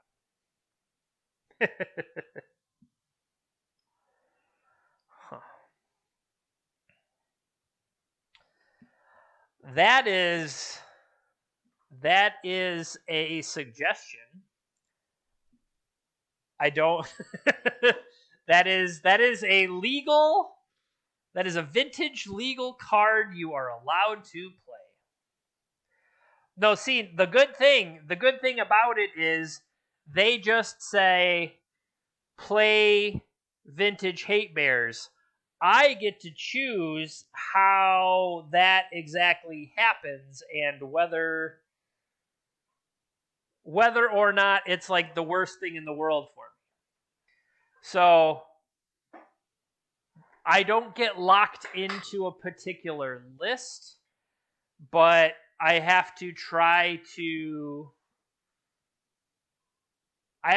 find something that falls within what I want. Where do I want to go? Yeah, so if we go to goldfish, hey, thank you for the sub. I appreciate it, and so does not me. Okay, well we got to pull up the other list. Okay, so not me.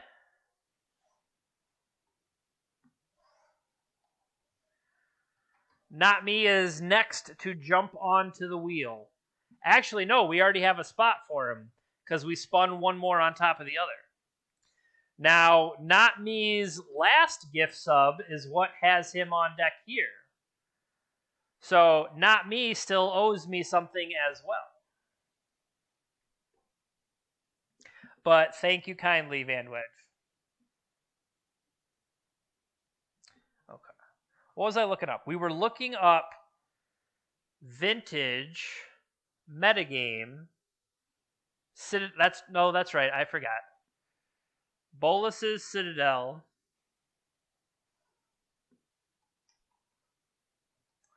And Legacy. That is right. I forgot. All right. So vintage. What do you consider hate bears? Is this Legacy does not Legacy does not have Tinker, but it has Transmute Artifact. Transmute Artifact is one where you have to pay the difference in what you're turning one thing into another. So trying to turn something into a Bolas of Citadel gets a lot harder, although if you use the affinity creatures, so if you'd use if we played affinity,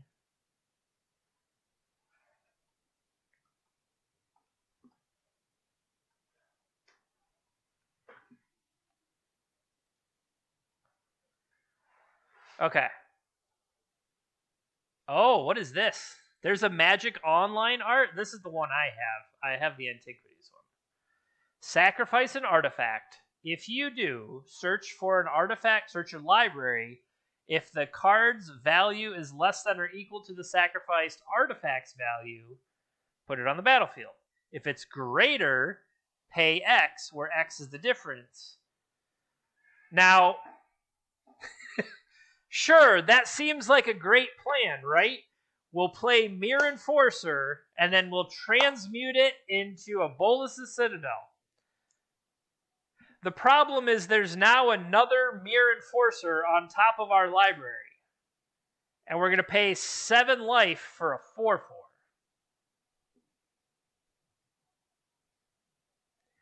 I don't think that works as well as we want it to work.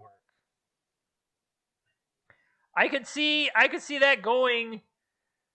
That could go horribly, horribly wrong. Yes, let it search for decks that are using Thalia.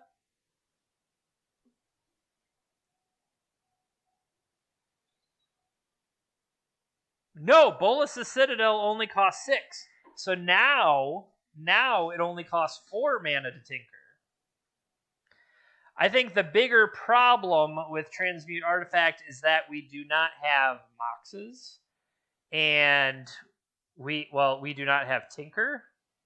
Not having Tinker is a big problem of being a Tinker deck. What do we got?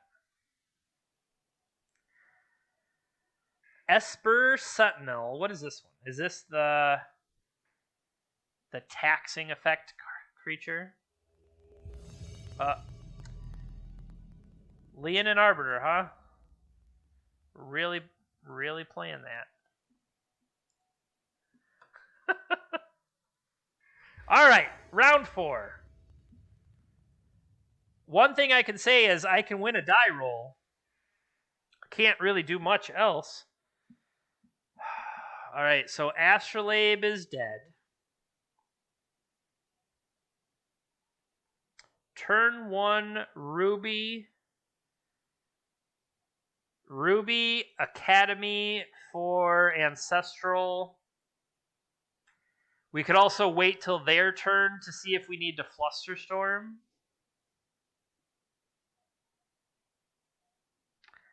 Like, this isn't terrible. Correction. This isn't, as long as they don't Wasteland us.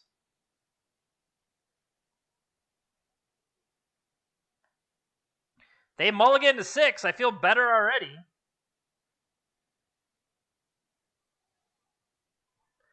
All right, so my thoughts are turn 1, Ruby, Academy. Go to their, well, we would have what? 1, 2, 3, 5 cards left. We could Ancestral up to 7.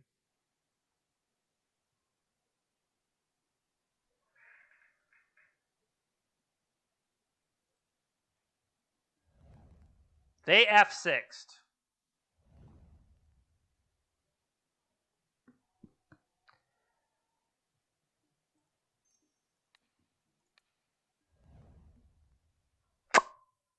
Bom, bom.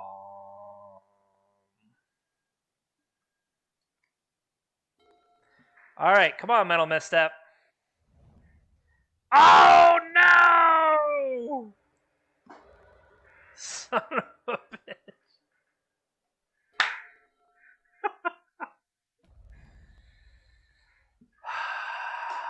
These Astrolabes are killing me, Smalls.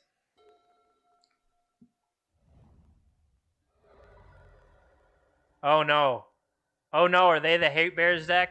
Bayou. Get wrecked.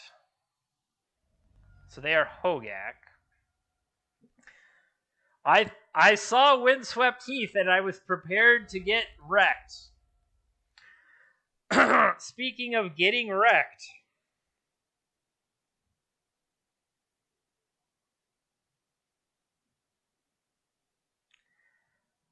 I mean...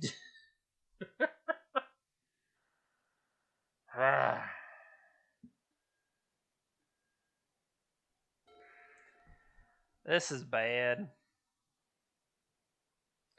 Do not Wasteland me, bro. Yep, resolves. Vengevine, Once Upon a Time, Bloodghast. Okay.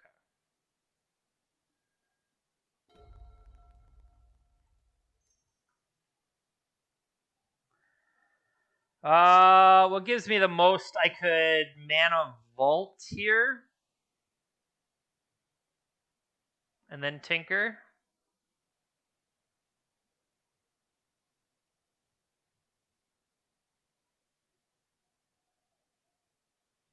Lotus to make sure I have extra blue in case they do nonsense.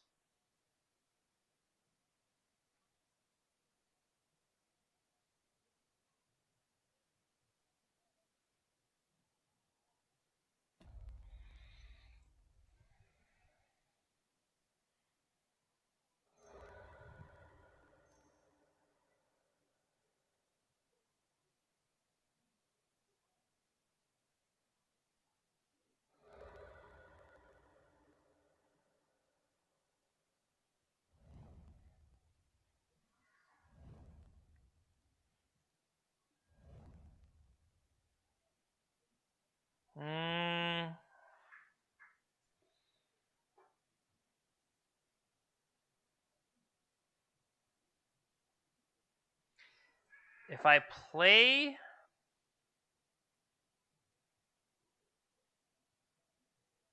That's true. I didn't think about that.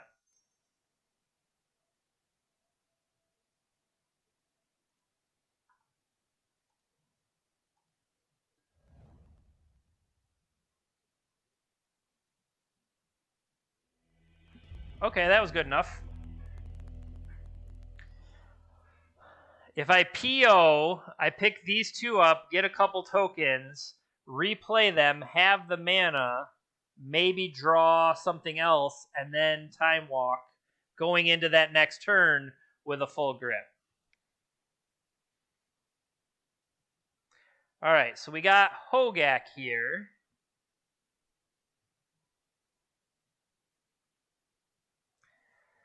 Hey, we won the first game. Okay. So,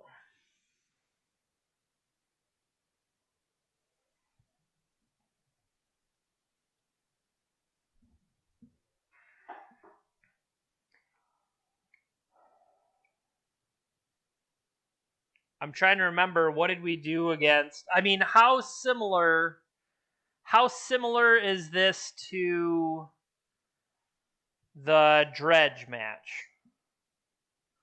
Like, do we we want these Tormod's Crypts, but okay. So Tormod Crypt and Portable Hole.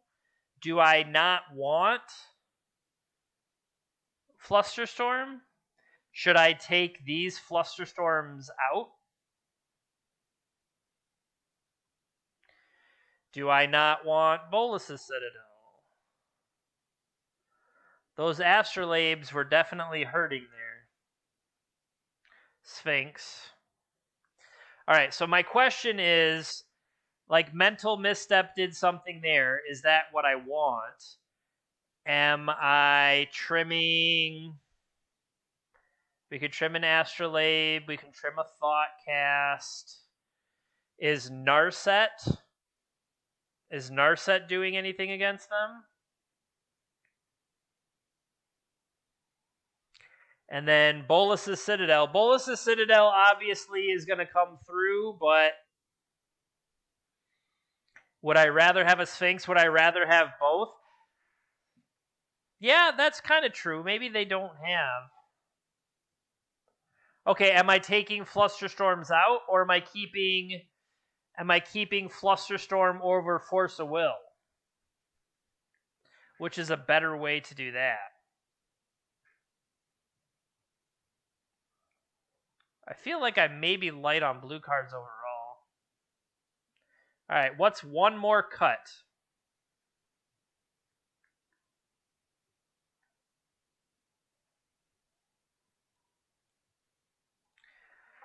I panicked and I cut one more Astrolabe.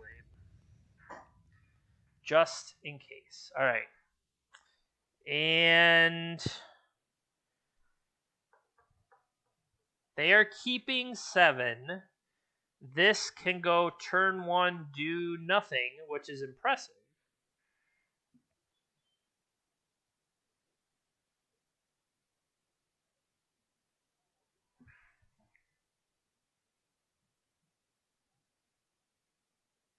We know they have Wastelands.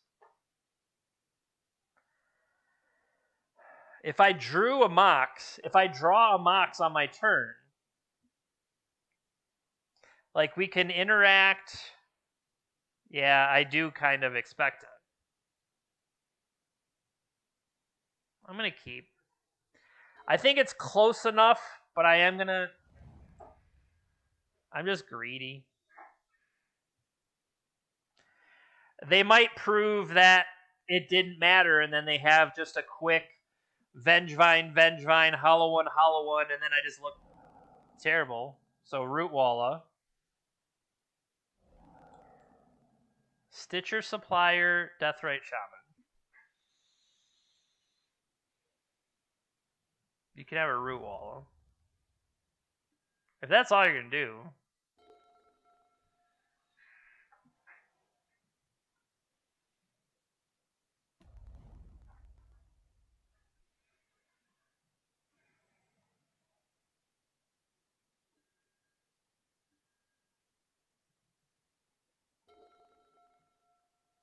I didn't want to necessarily open myself up to more.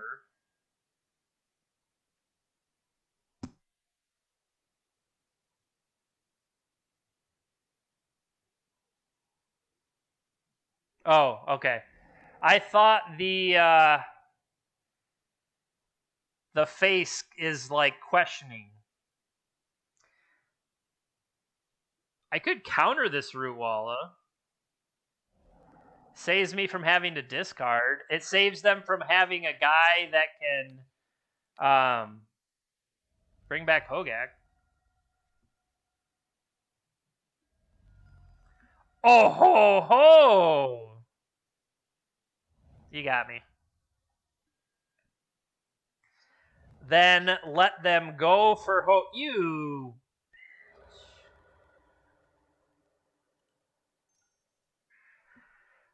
That's so brutal.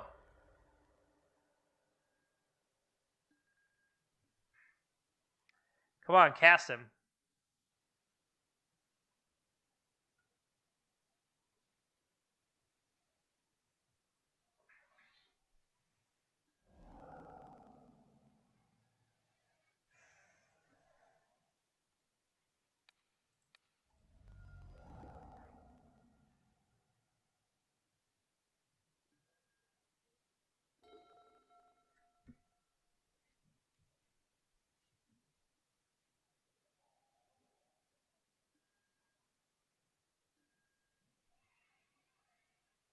Mm-hmm.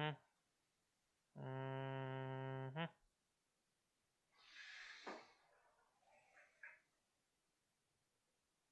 I feel like this is so close to actually doing something.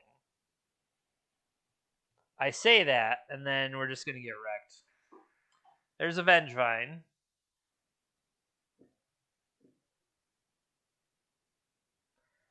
If we can draw a land, we can play Mentor, have an Opal behind it.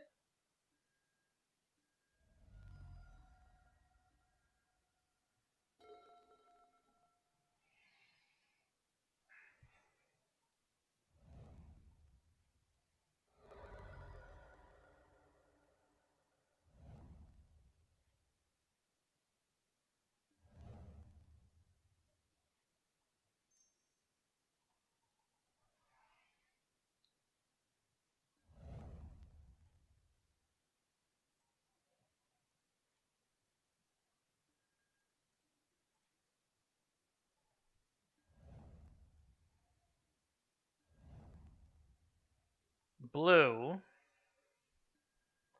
Float, draw. 1, 2. 1, 2, 3.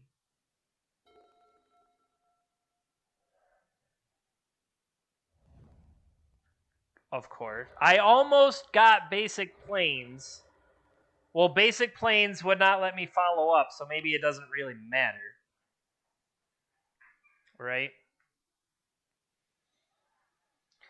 Unfortunately, I don't think we can shove Hogak in a portable hole. I'd like to.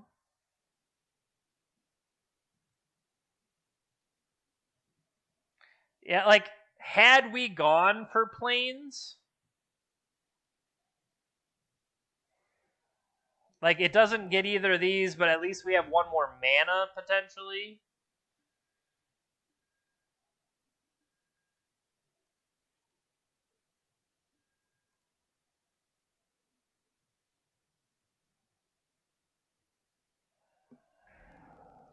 Oh, come on.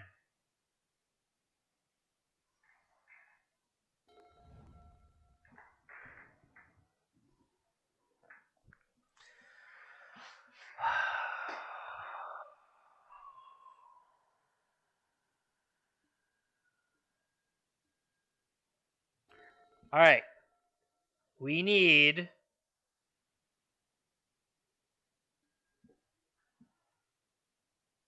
non-land permanent.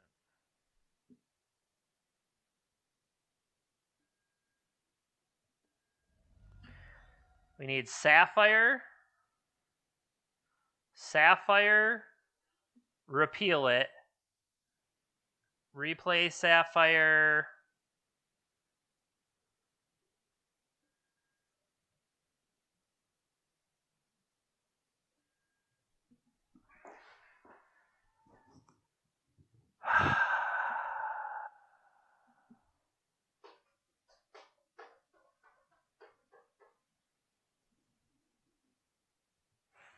So close.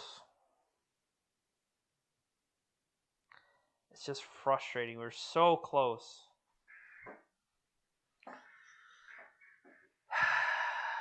Cool.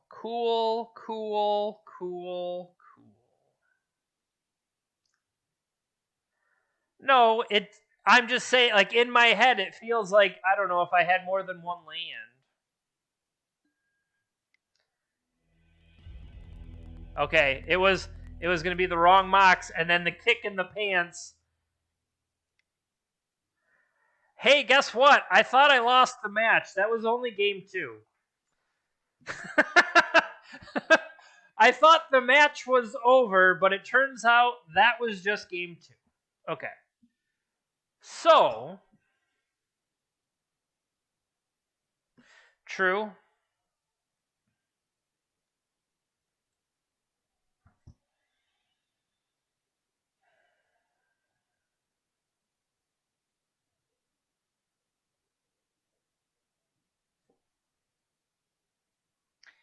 So, we know they have Force of Vigor.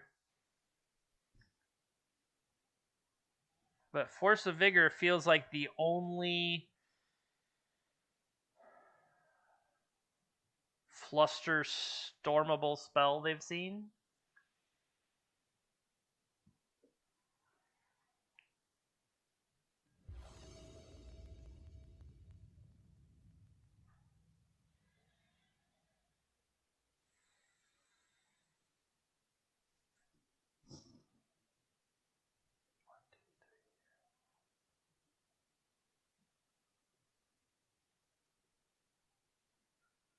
One, two, three, four, five. Black, white, blue.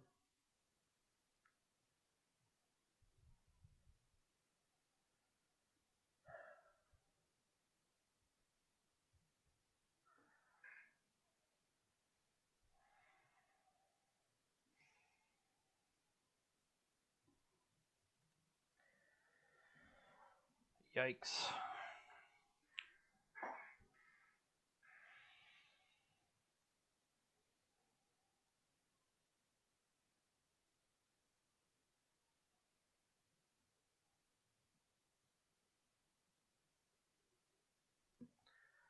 They kept 7.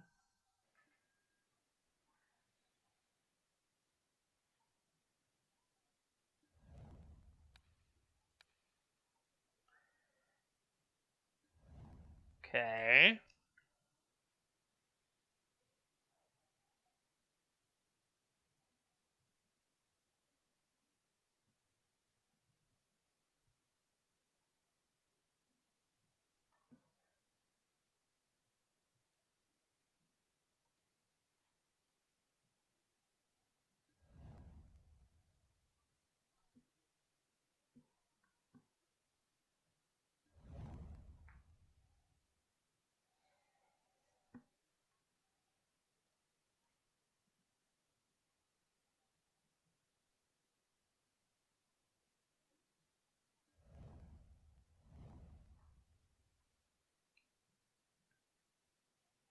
I think they had it, but they wanted to wait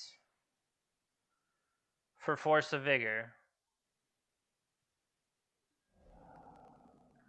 They're doing it at beginning of combat? Well, that's wrong.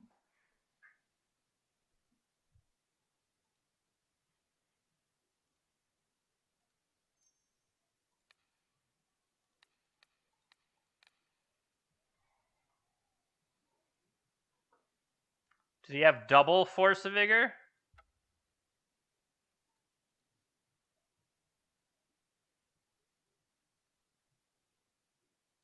Why would you do it at combat?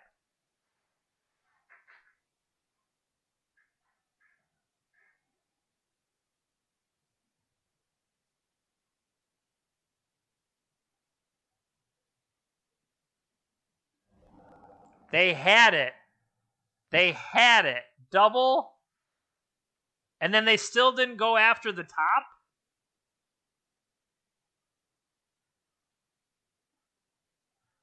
I don't even understand what's happening right now.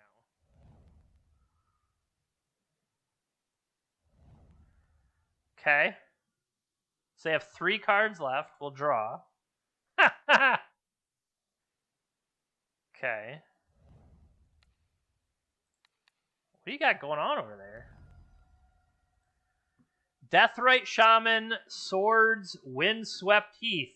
It'd be a terrible thing if he fell into a portable hole.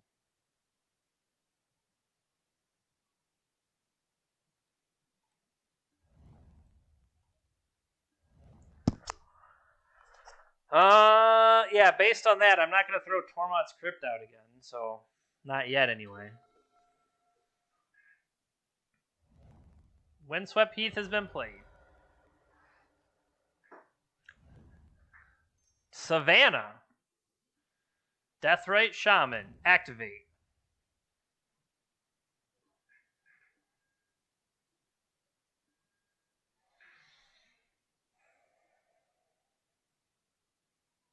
One, two, three. 3. I could generate it for the white to get the extra blue. Yeah, I think I'd probably do that.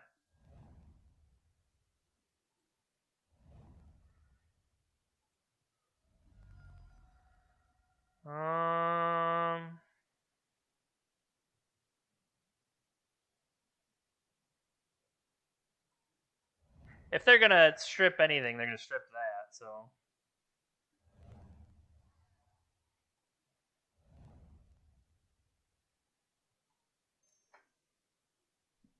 Holding down control. Hey!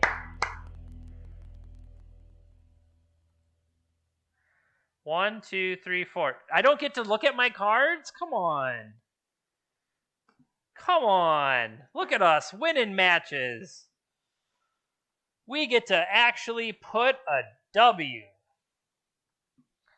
I don't think we deserve it, but sometimes you can beat the Bazaar deck if they don't.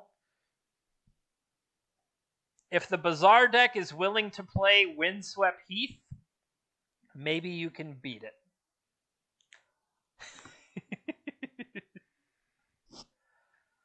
I mean, I think that had a lot to do with it. I'm not going to lie.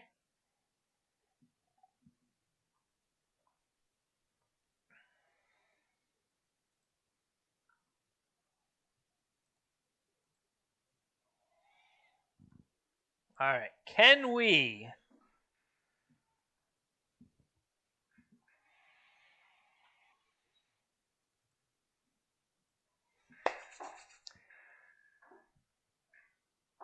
Speaking of hate bears, this is the deck. Okay, let's look at it. So what do we got? Walking Ballista, Leonin Relic Warder comes into play and eats. Comes into play and attacks a Urza Saga generated token. Luminarch Aspirin is the one that hands out +1/+1 counters. Nice with the Walking Ballista. Sanctifier and Vec is interesting. Strip the Icarids and stuff. Alright, we're playing another Dredge deck. We won the roll, though.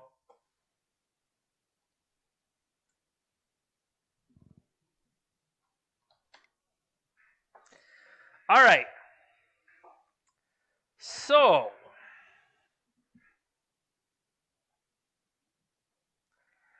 we can't...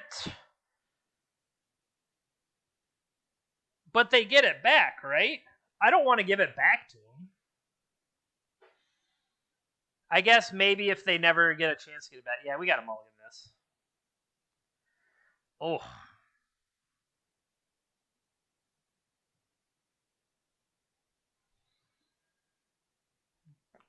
Jerry mulliganed. Keep, ship. That's not a terrible argument. That if I don't let them attack, if I don't let them get it, how do they ever get their thing back? All right, so the game plan here is we start with a probe.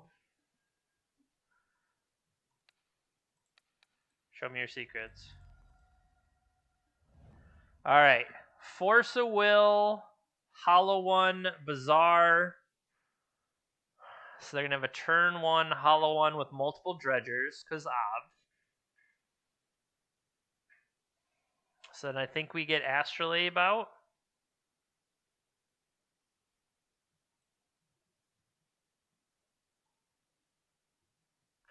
And then next turn, Soul Ring can power something up, maybe. Okay.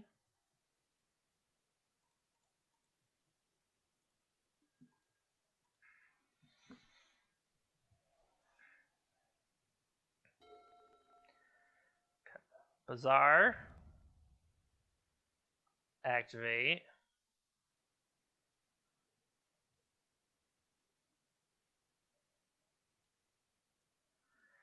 What are you pitching? Pitching Thug, Icarid, Shambling Shell. Play a Hollow One. I draw these Astrolabes nonstop. It really doesn't feel like I draw anything else. Alright, so they potentially have Force now.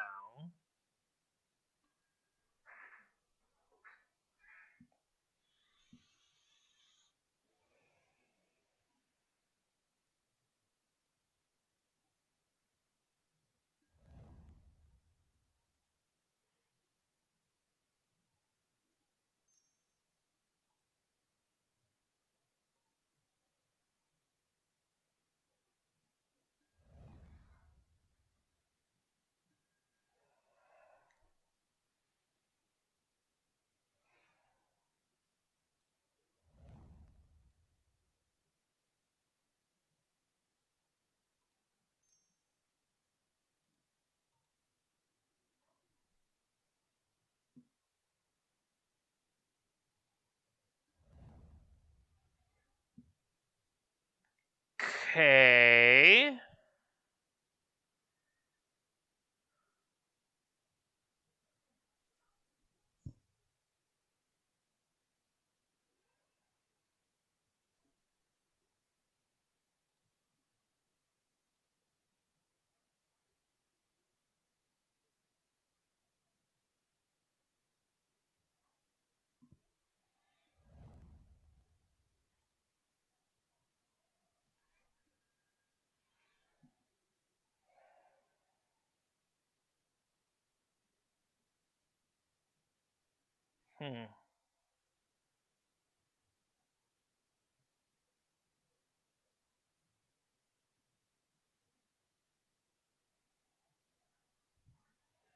I kind of want to protect the Mentor.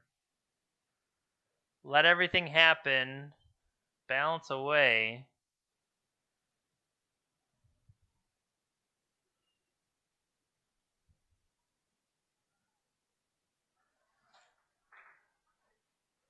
Hope to knock the cards out of their hand for this Force of Will.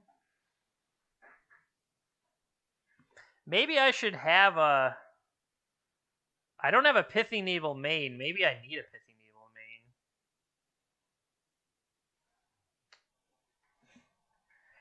Maybe our opponent will just Creeping Chill us to death.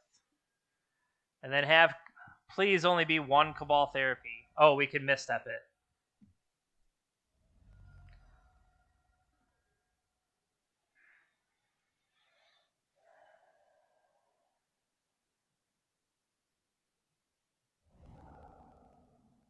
Really? Okay. This is Draw Step Dredge.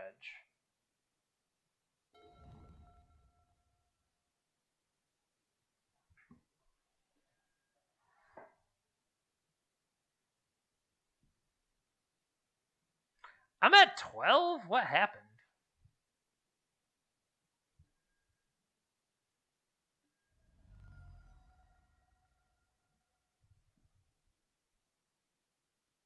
Creeping Chills. Okay. Yeah, I was like, what just happened? So if I do this, I go to 3. What are they going to name out of my hand, though?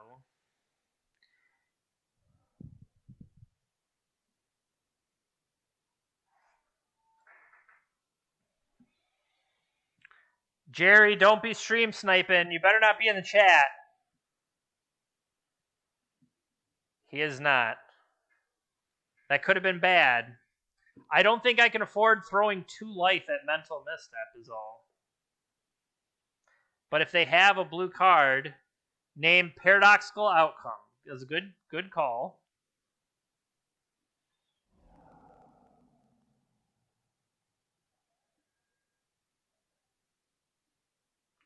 Yeah, Creeping Chill is brutal. Well, right now they can hop out both Icarids and kill me.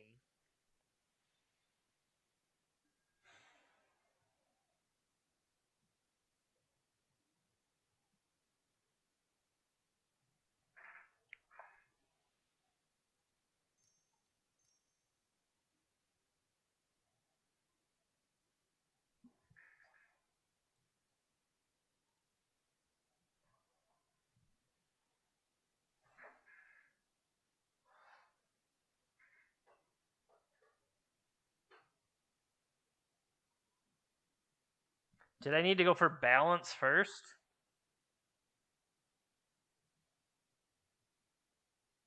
Maybe. I feel like if they have the Force of Will, they're going to Force of Will me, right?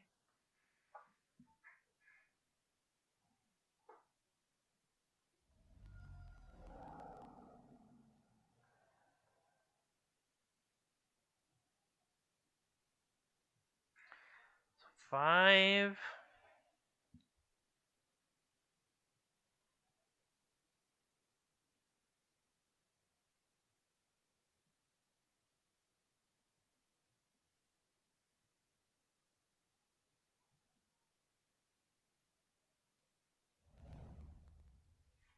Okay. Can I turn?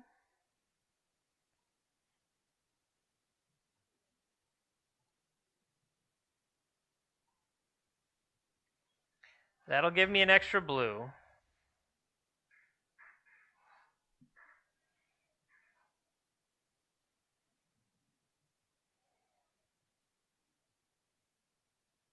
I play this. Or I hold this. This will let me get double white. White.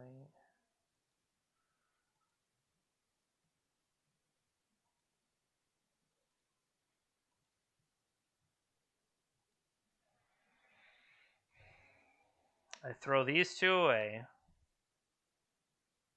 And then I die to I die to Mana Crypt. Well, that's delightful.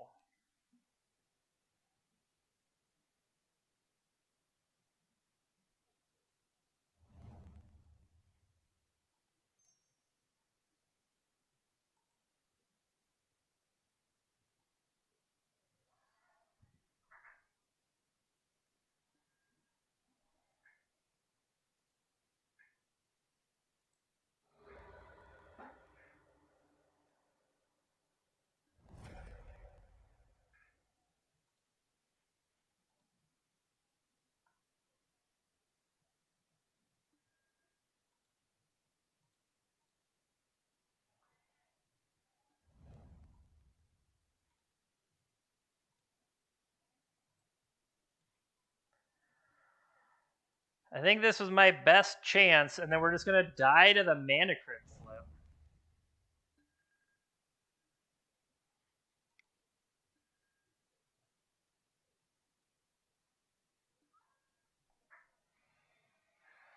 Because they can bring both of them back.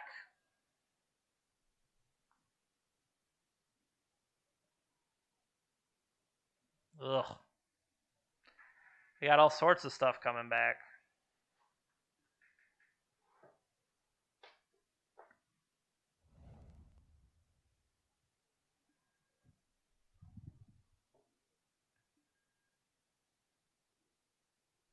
I mean, the only good thing is that they didn't hit another one of those stupid drain things.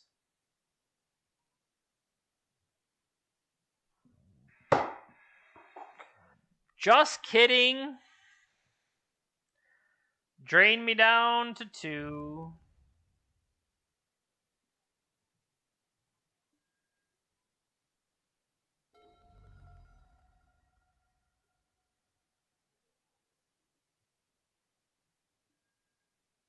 So I have to block.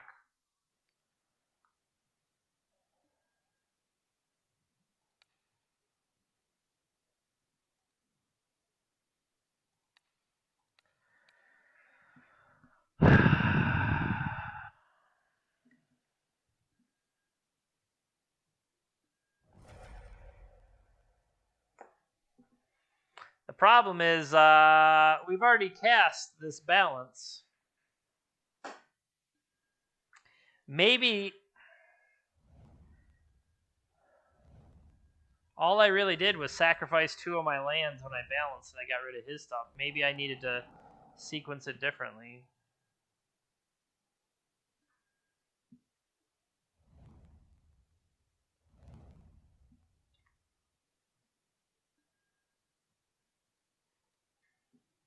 Tails never fails.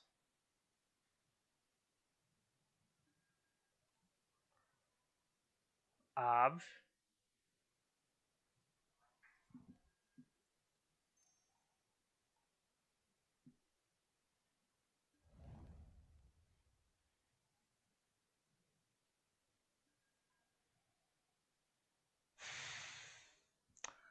Unfortunately,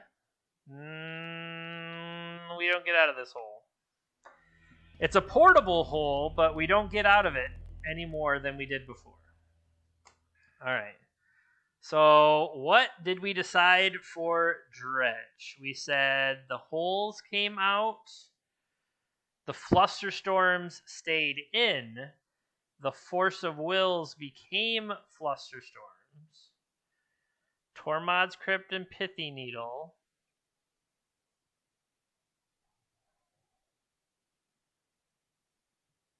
What else did we do?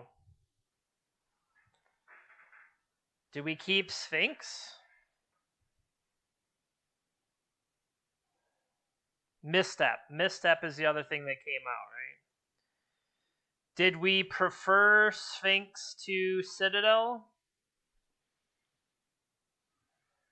I mean, it's believable to me. What about these Astrolabe? We could keep the Citadel too.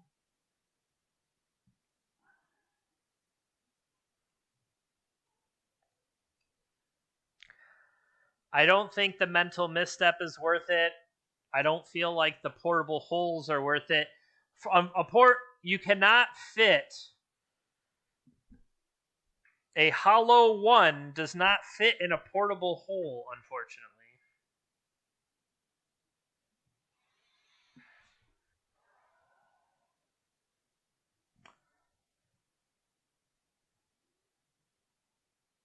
All right. These Astrolabes, Merit Lage fits right in the hole. It's some of these other creatures. Surprisingly, the dimensionality of them is all wrong.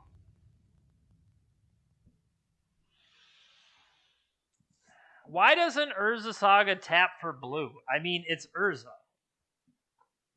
You kidding me?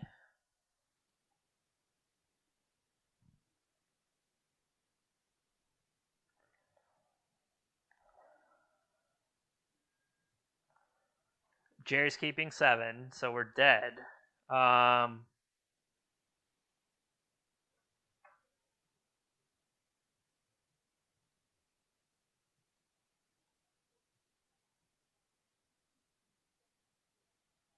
He mulled the 6 last game.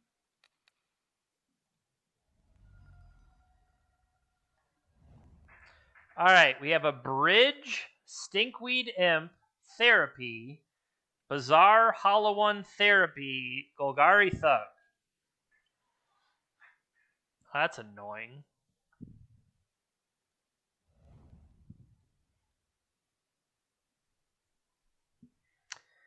That's not a bad choice.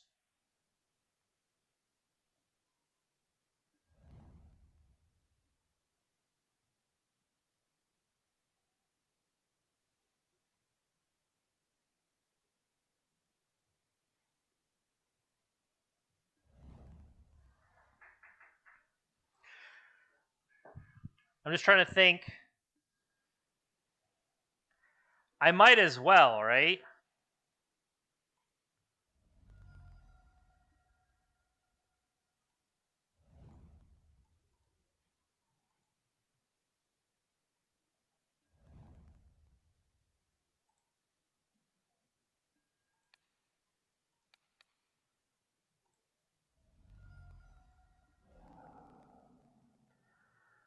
One.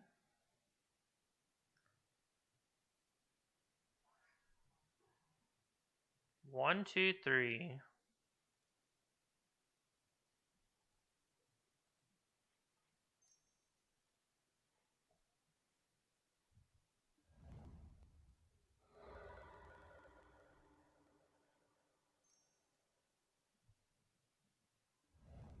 Ha!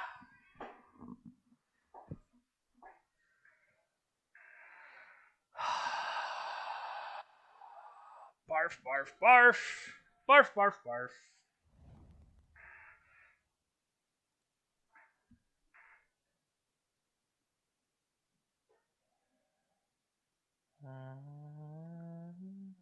Stink, thug, therapy?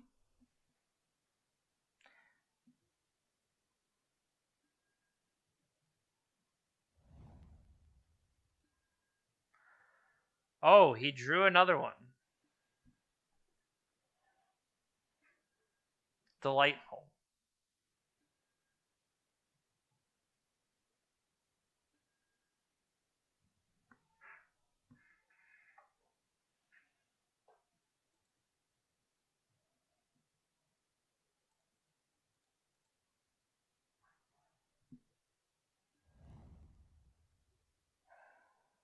Hollow one, and there are clearly two of them in play.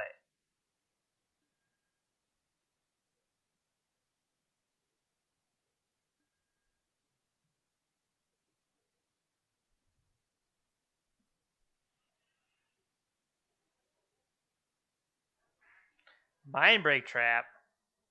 Cheater.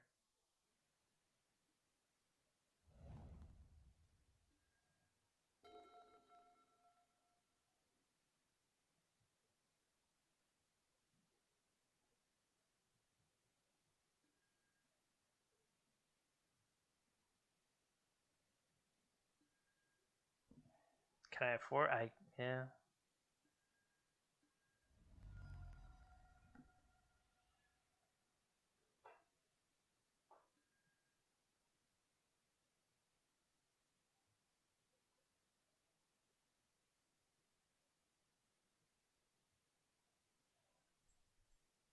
Come on, rip your way out of this, Jeremy.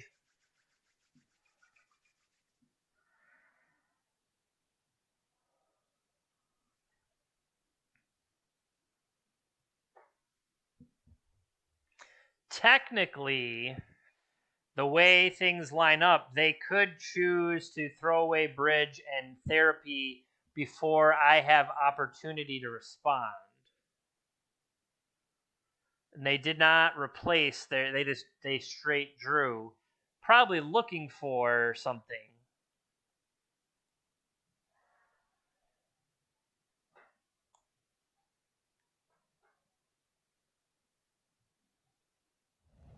They had another one. That will let them potentially draw into. Can I afford? Like I feel like I'm already dead to what's here. But if I stop that, there's an Icarid there. I got to go after the Icarid.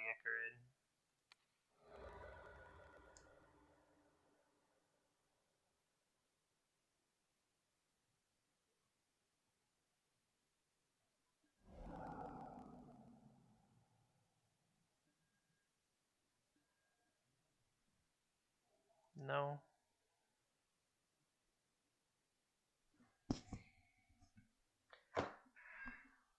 That is not what we were trying to draw. I'll tell you that.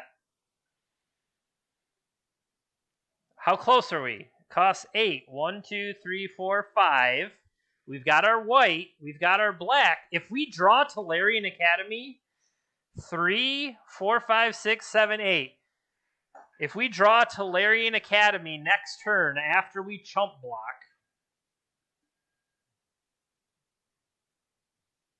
big bucks. Big bucks, no whammies. Oh, yeah, I'm sure they're going to flip 7 Creeping Chills right here. I'm just glad that there was, like, here comes Dredge 6, Dredge 5, Dredge 6. Oh, no dredgers. Come on, no dredgers. Don't do it to me. Don't do it to me.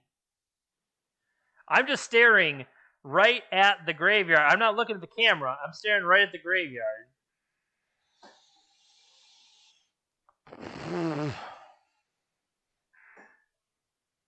More Cabal Therapies. I bet you're not going to guess this one. There is a Dredger. The Dredger missed.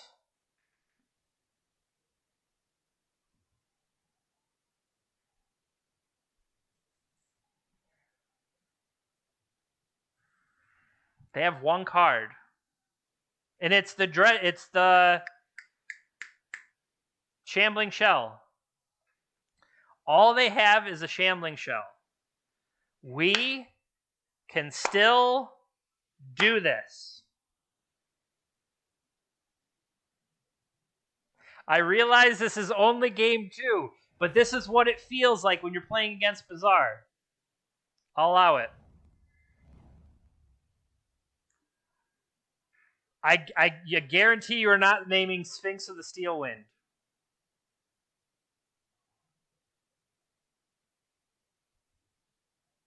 What are you naming? It makes sense that he's getting the Cabal Therapy out of the way right now. Not only does he know he can hit it.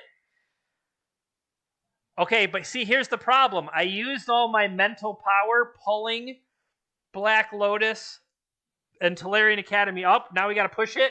We got to push it back down. We got to push the Black Lotus and the Tolarian Academy back down, and we got to bring Manifold Key. Manifold Key and Tinker, bring those ones up to the top. We got to bring those ones up. See, it's all about your mental state and the cards you name. So we got to be like, come on, Tinker, come on, Manifold Key. Time Walk into Tinker, man, I like all of these things. What did you name? Force of Will. I don't have that one. I will reveal my hand containing Sphinx of the Steel Wind. Ta-da! Could I interest you in my Sphinx? That sounded bad. Hollow One hit the bin? What the hell is happening? Why would you not just sack a zombie? Oh, I'm totally killing you now. Oh, you are so dead. I am drawing the perfect card off the top. Perfect card on the way. Because you elected not to attack with your Hollow One. I agree. He's trying to preserve his bridges from below. I'm blocking. Spoilers.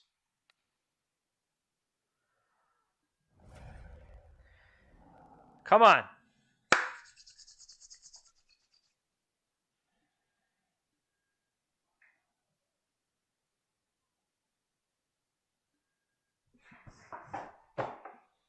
Well, shit.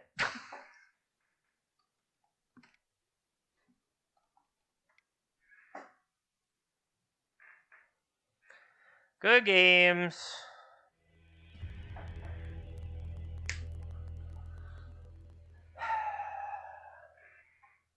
Oh well.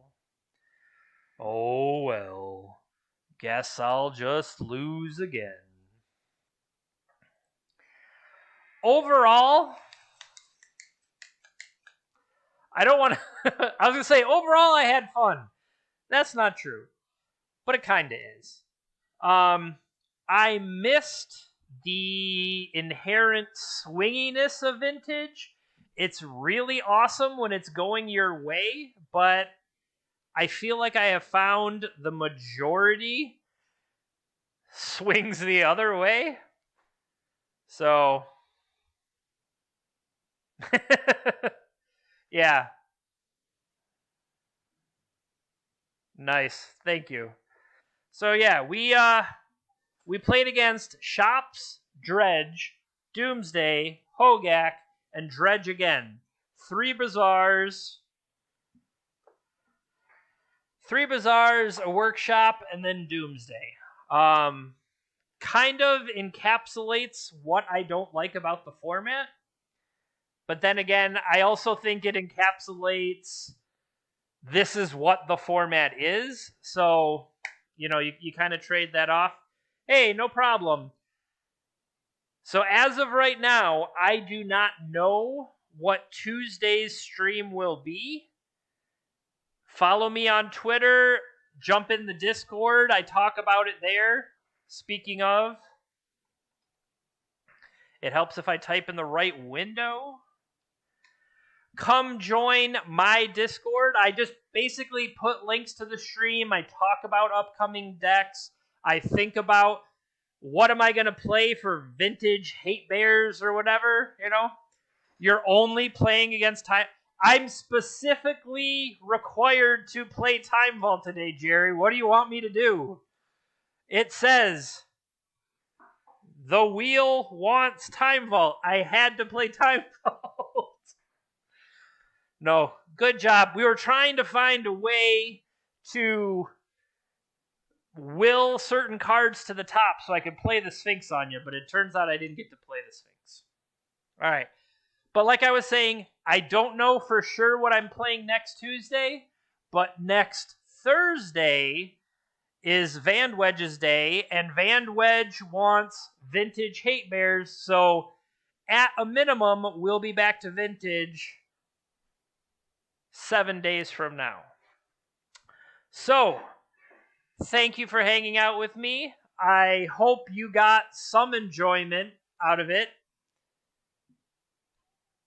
I mean, I hope somebody did. But other than that, yeah. I'm glad I could stream for you today. So, take care, have a great weekend, and I'll see you next time, everybody.